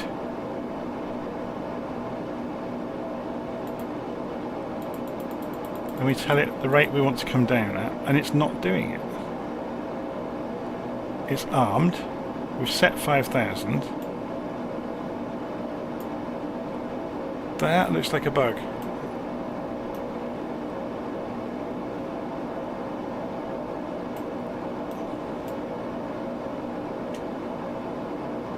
That says we're descending. That says nothing's happening. Although it is gently coming down.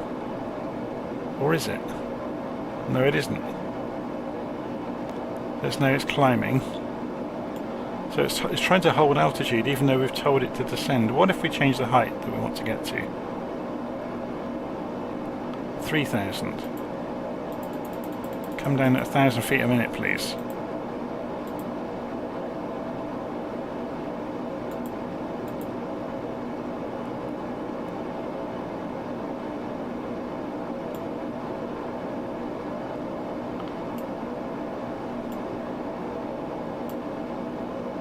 You can't press this knob, it doesn't work the same on this unit.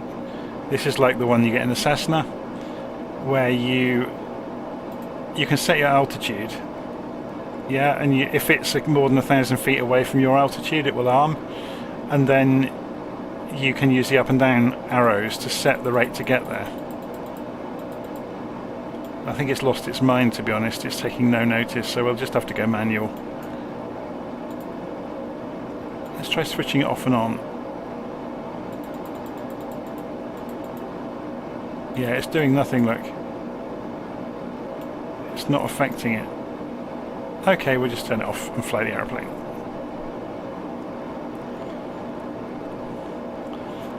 It are broken. So we are over Karlsruhe at the moment. The river is off to our right, somewhere over there. There it is. So just go and skid across the cockpit.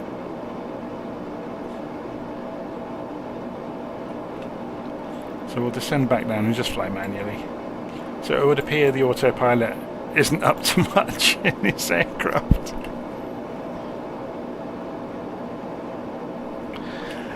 So thinking about it, if we depleted a complete tank earlier, would that have thrown the aircraft out such that we saw?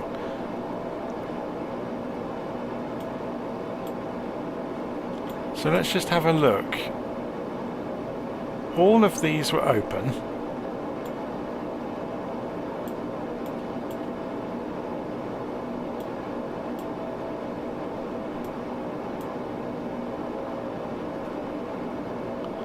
That's on auto, that's on auto.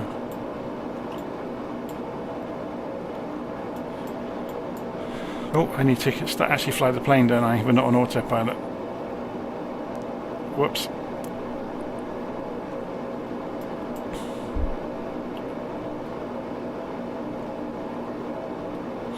The passengers have probably just spilled their tea.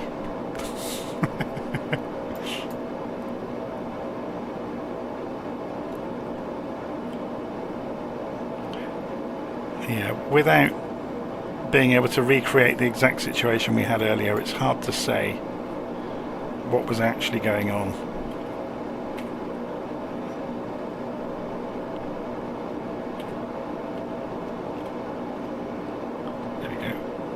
Tracking now, so we can lean up and look out the window.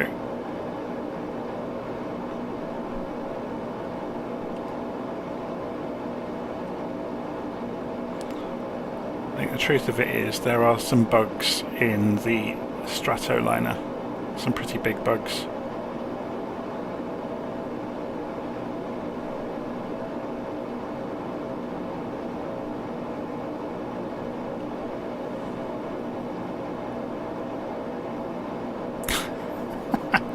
Someone said, if I were you, I'd be looking forward to lying down in a darkened room after all of those incidents.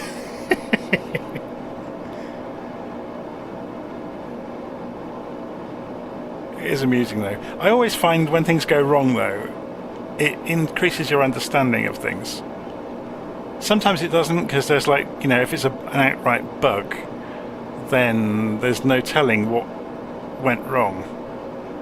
It's like I was doing a flight a few weeks back, and a plane, while running on autopilot, a plane suddenly decided to turn right and started flying north, and it obviously completely lost its marbles. But you know, within a few seconds we just went manual and took over.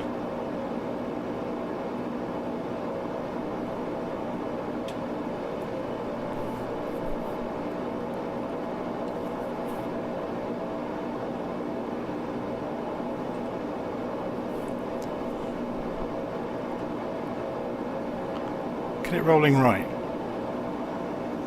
Hopefully that's not an issue in the same way that we saw earlier. I'm just putting some aileron trim in. Maybe just wind on the... Let's have a look. Oh, we're flying almost into the wind though. So it doesn't... Maybe we weren't earlier, and when we were trimmed with a crosswind for the tail hitting the tailplane. We're now not trimmed for that. Now we're flying into the wind, and we've got some roll imparted by the tail, maybe, who knows. Also by the ailerons. So we're back over the top of the river. So we're on the border now.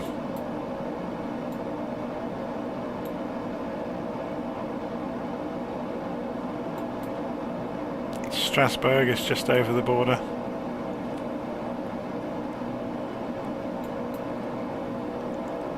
We can see Freiburg up ahead. It's got a little way yet. We have to fly over this huge valley. So should we pull the map up so we can see the place names along the way?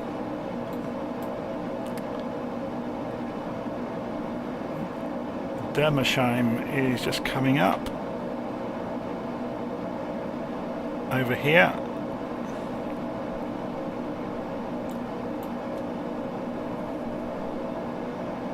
Rastatt is up ahead of us.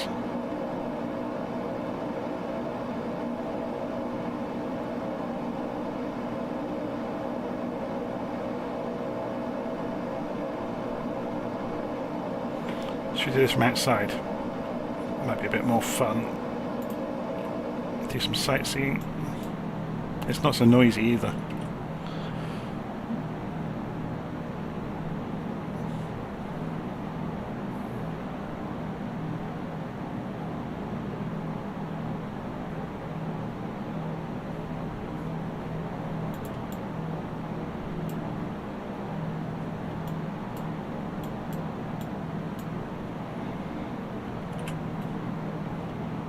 If we put this over that side, put the mouse on top of it, there we go. So we got Rastatt coming up right in front of us with some built up areas.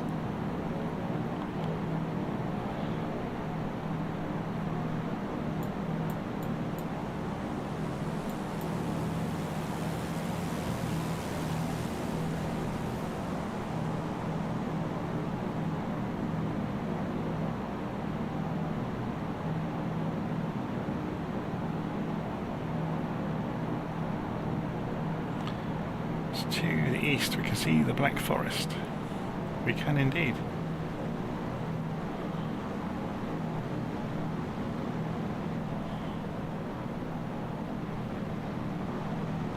And we have company.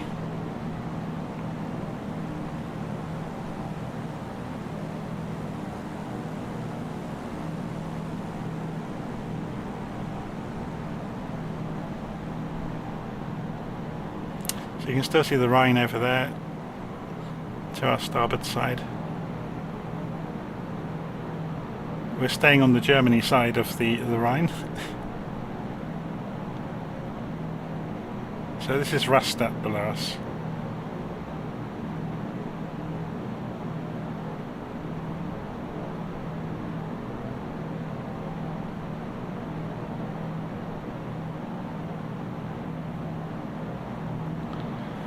Okay, so where is next?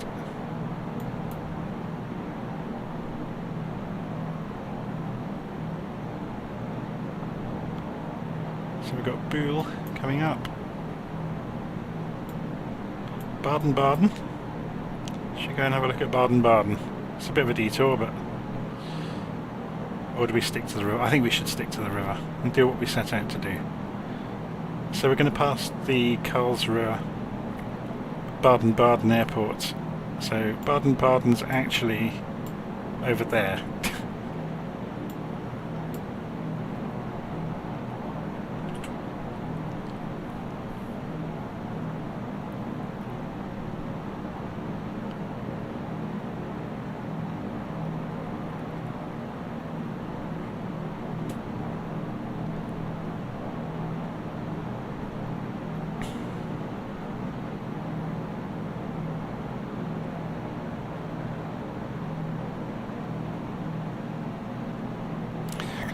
Guessing this is a horse racing track down here. Heffersheim. And then Hügelsheim.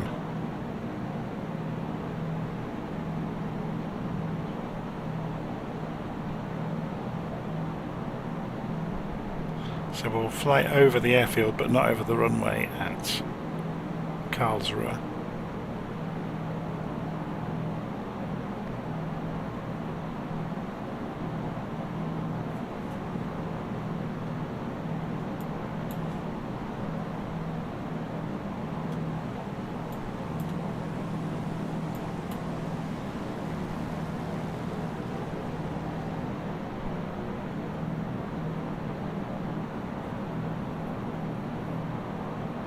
You'll notice the simulator starting to skip as it loads in assets at the airfield, as we were talking about earlier.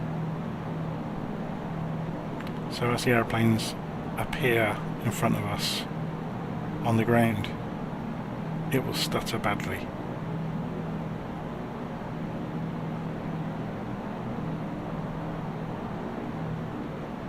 Unless, of course, there aren't any.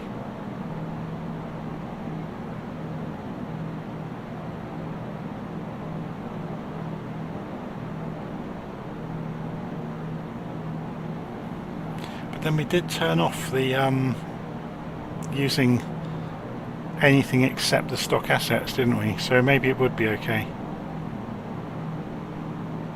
Yeah, it's made a difference, hasn't it? It's still stuttering a small amount, but not as badly as it was earlier.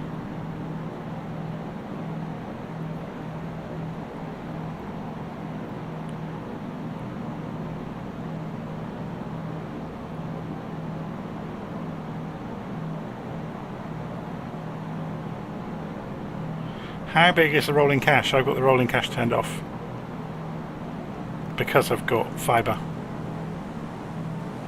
I never need it.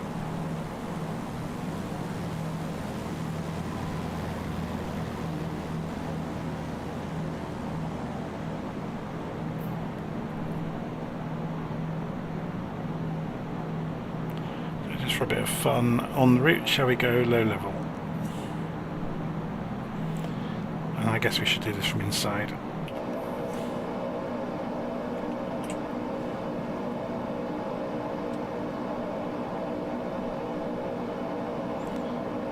Go and weave through some of the farmers' fields.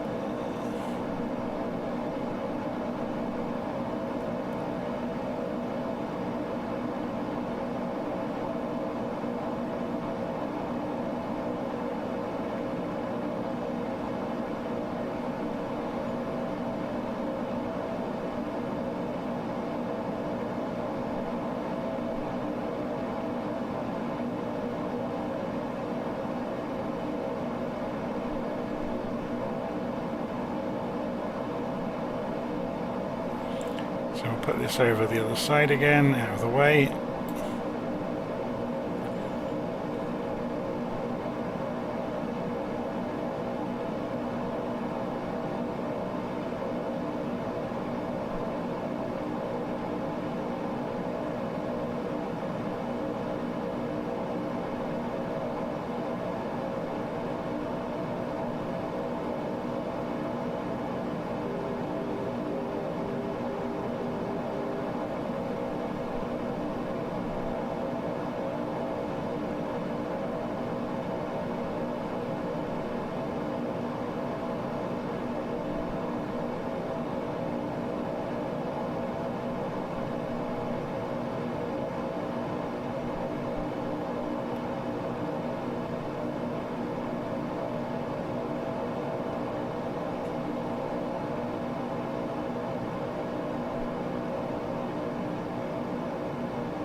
another hill in the river. I shouldn't laugh, really.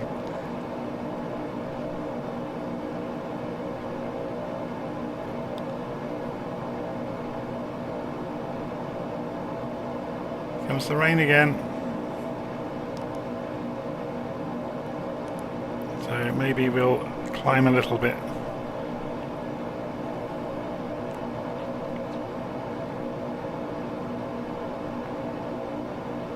On our way down to Freiburg.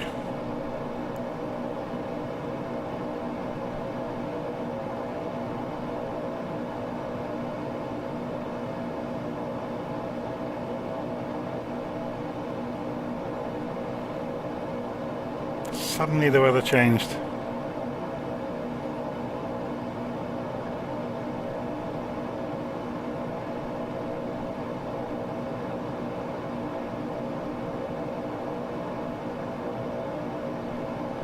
One of the great things about having head tracking is you can put your head outside if you lean far enough.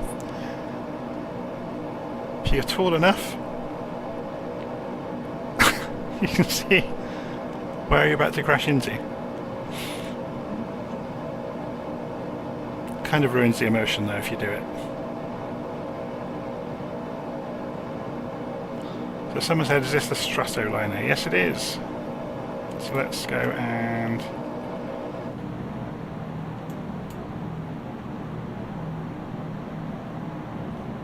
should we go and play with the cars? Let's lean on the dashboard so we get a nice view, and we're going to go and terrify the motorists on our run into Freiburg.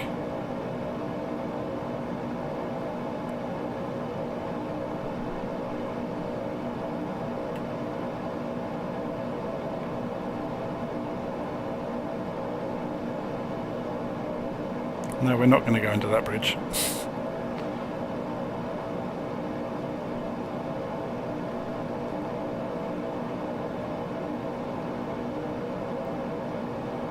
No, we're a bit bigger than that one as well.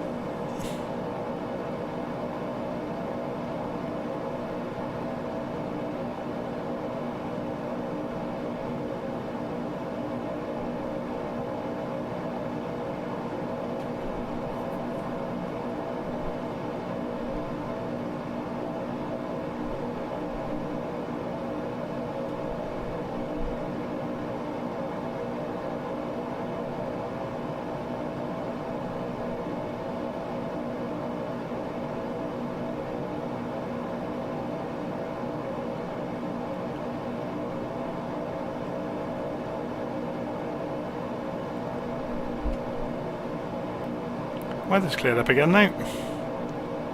Let's have a look at the map. So I think, yeah, we can follow this main road actually all the way into Freiburg. So we'll do that, but from altitude. Obviously, if we had the power lines out on, we would have run into trouble just here. Look, because there's a row of pylons. Oh, is that a nice high bridge that we could go under though? Or are they low bridges? I think they're all low bridges, aren't they? Yeah. Oh, that's a shame.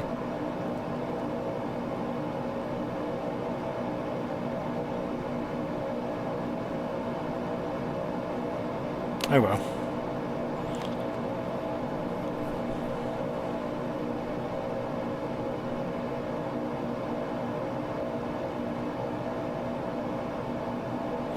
Yeah, there's a great big warning there, look. No acrobatic manoeuvres. Does flying low include acrobatic, or is it included in acrobatics? No spins. Damn. I bet this thing has spin quite well as well.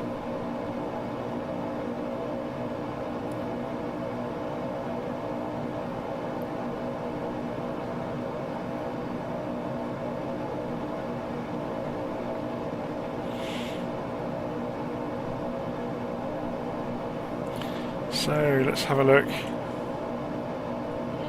Getting closer. Strasbourg is off to our right over there across the border in the rain apparently. Haha, they've got rain, we haven't. Of course I've just doomed us. You know, we'll get to Freiburg and it'll be absolutely hammering down.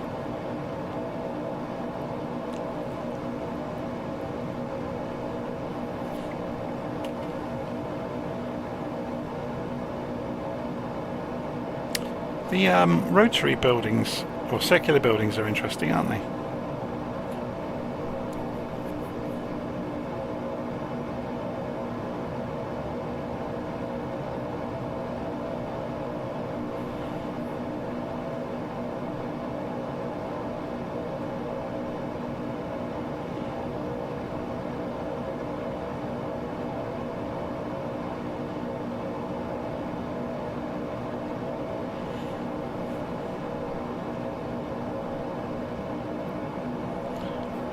Push the throttles open. RPM is still fine.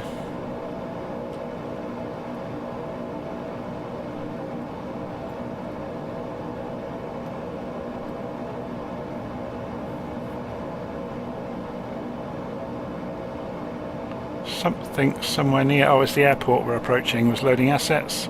Did you see it suddenly stutter? Should we fly lower along the runway just for a bit of fun?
Okay, so where is the weather in relation to where we are going? Shall we have a look at Navigraph? Has anyone noticed this bug in Navigraph, that it stops drawing?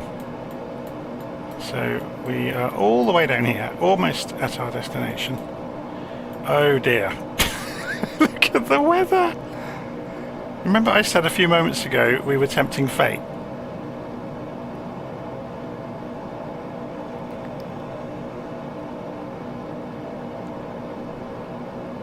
We really were.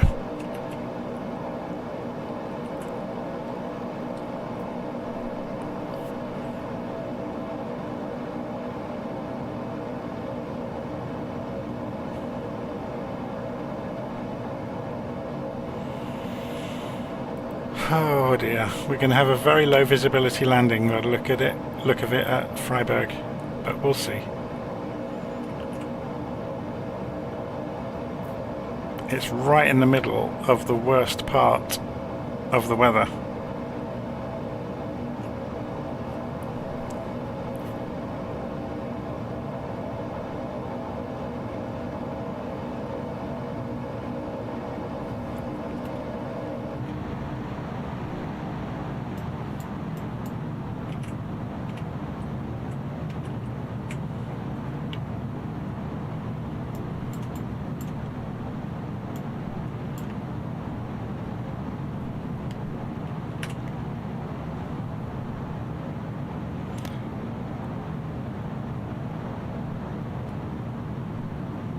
Oh, I'm just reading the comments. I'll probably get an essay from somebody or other. I always do. At the end of the day, the internet is free and open for everybody to interact with it as they wish. I may choose to ignore some of the comments, Some of them are absolutely on the button though, you know, sometimes I do not set a great example. But compared to certain other channels, and I'm not going to point fingers or name names, there are some channels out there that are more aimed towards entertainment, let's put it that way.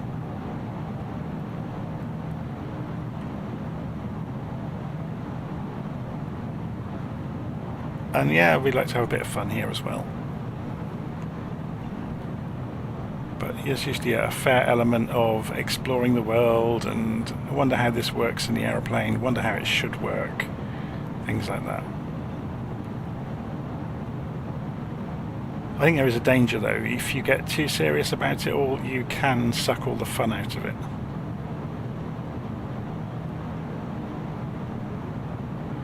So I'm wondering if we're going to get away with this, because I can't see that weather that we could see on the radar on Navigraph.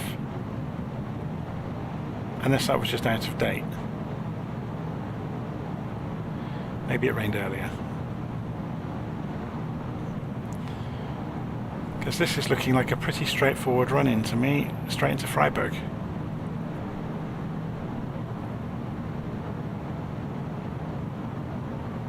Is that the airfield we can see directly in front of us? We're almost in line with the runway. Got a crosswind.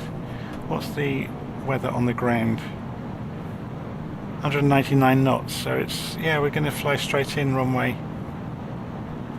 16 by the look of it. That's the runway. You can see the lights just out in front of us.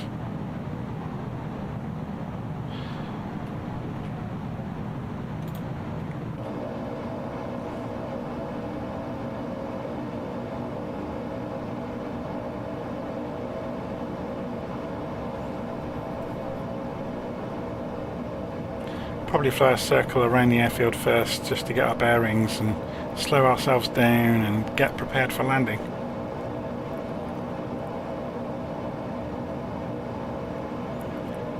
I've not looked at the pilot operating handbook for this, so I have no idea what the appropriate approach speed is going to be, so we'll play it by ear,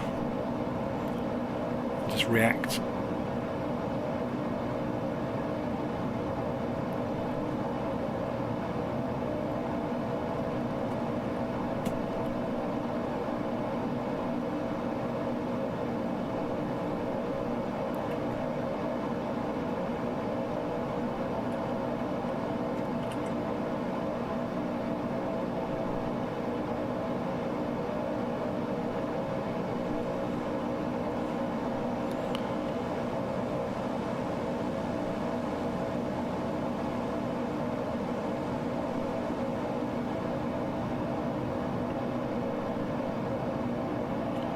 So we'll go and search out the airfield. There's the runway. So I'll fly down the right hand side of the airfield and then do left turn in and loop around and come back into land.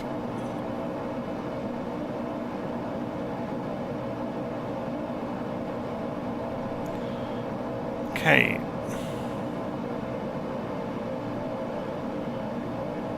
Start descending and slowing down a little bit.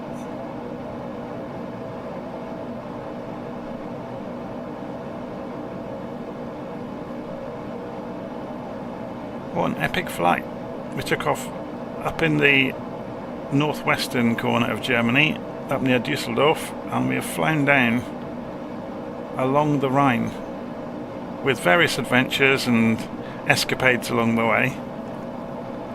Flown down and come all the way down to Freiburg on the southwestern corner of Germany. It's been good fun.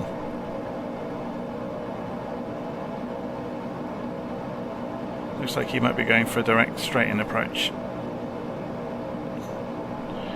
Should find out who he is and name and shame him for the world.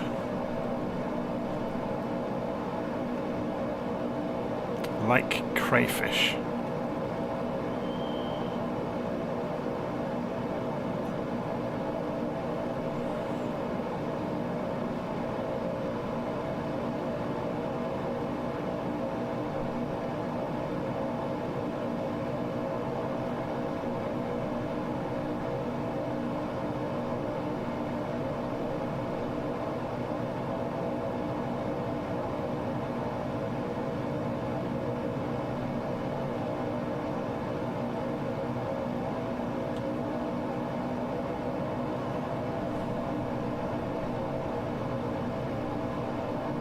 Where did he go?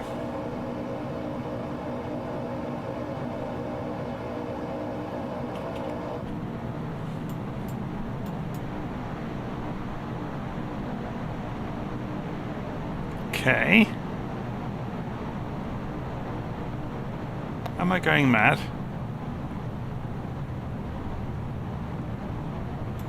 Anyway, so what we'll do is circle round.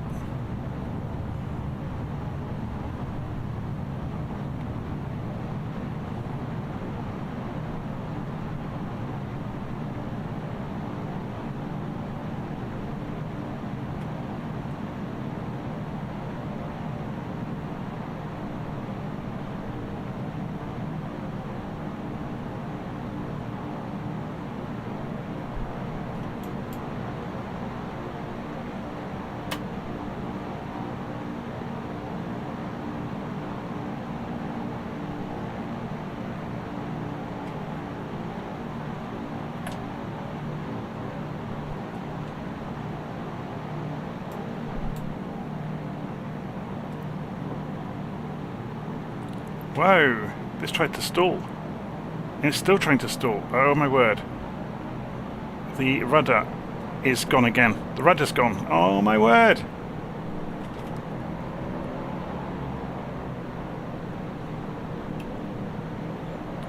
What is going on? So I'm back in control. We lost... Maybe it did just stall earlier. That was a close one. So we're going to climb out.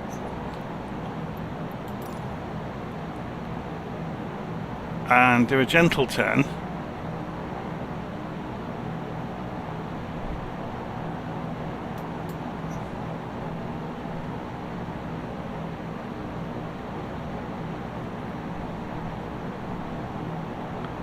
How strange.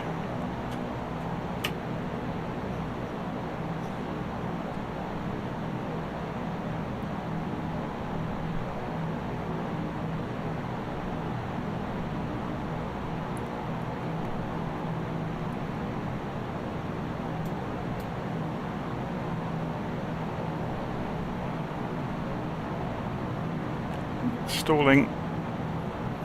Oh my word.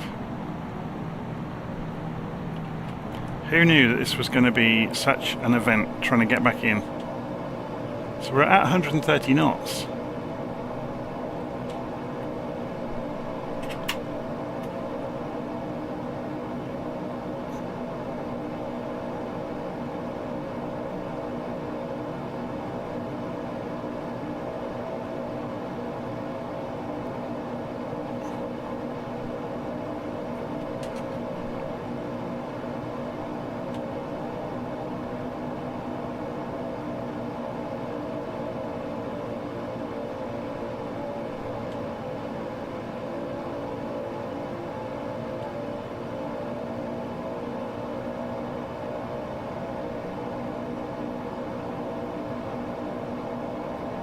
So I probably need to go and practice some circuits with this thing to get used to what you can get away with at each stage of flaps and in various different configurations, because it tried to put itself into the floor twice. Sorry Puppy Lights, but if I follow you exactly, we're going in the trees.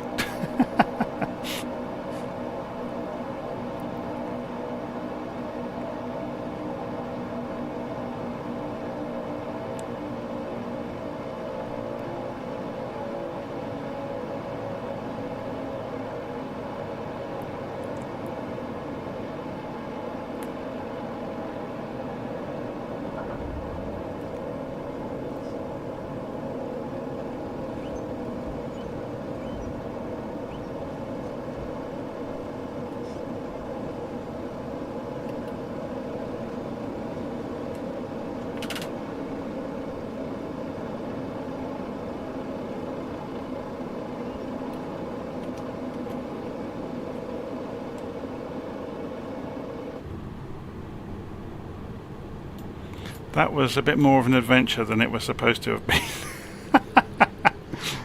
It's good fun though.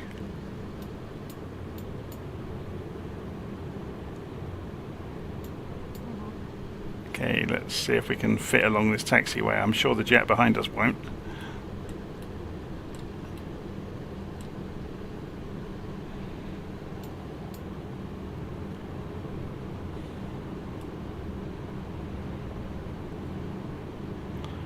Don't think it's supposed to be a jet somehow. Somebody with a custom livery maybe.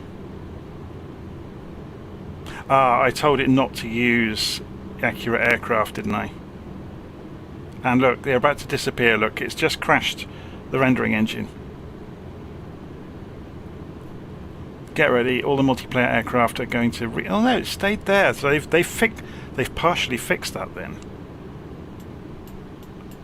So it unfroze itself, and then it didn't completely reload the multiplayer.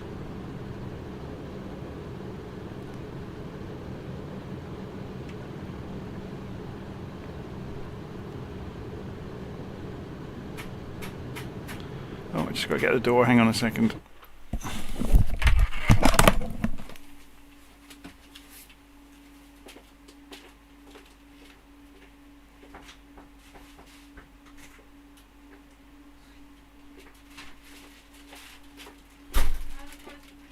Do you? It's in my bag. Yeah, hang on a second. I've got a load of people on the live stream.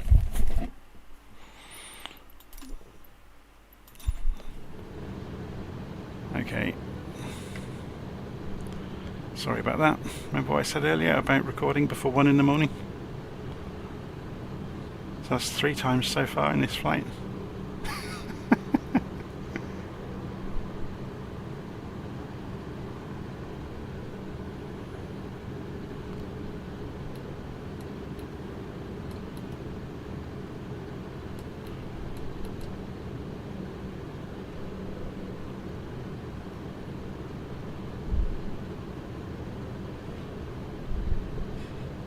Can we fit past the fuel filler without taking it out with our wingtip? Ooh, about a foot to spare. Maybe we'll go and park down by the control tower. That's a massive control tower for a tiny little airfield, isn't it?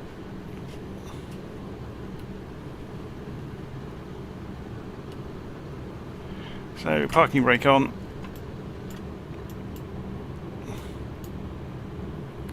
And there we go, there's the Stratoliner.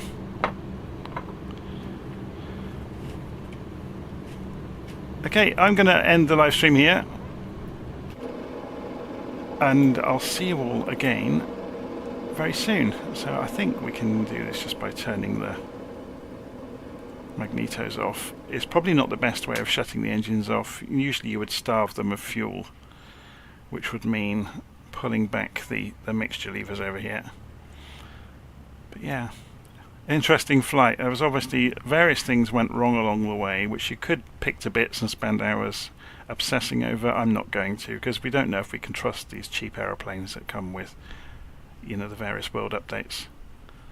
So yeah, I'll see you again soon. It was a nice view of Germany. Probably not the most interesting part of Germany. So we came down, just to give a bit of a retrospective.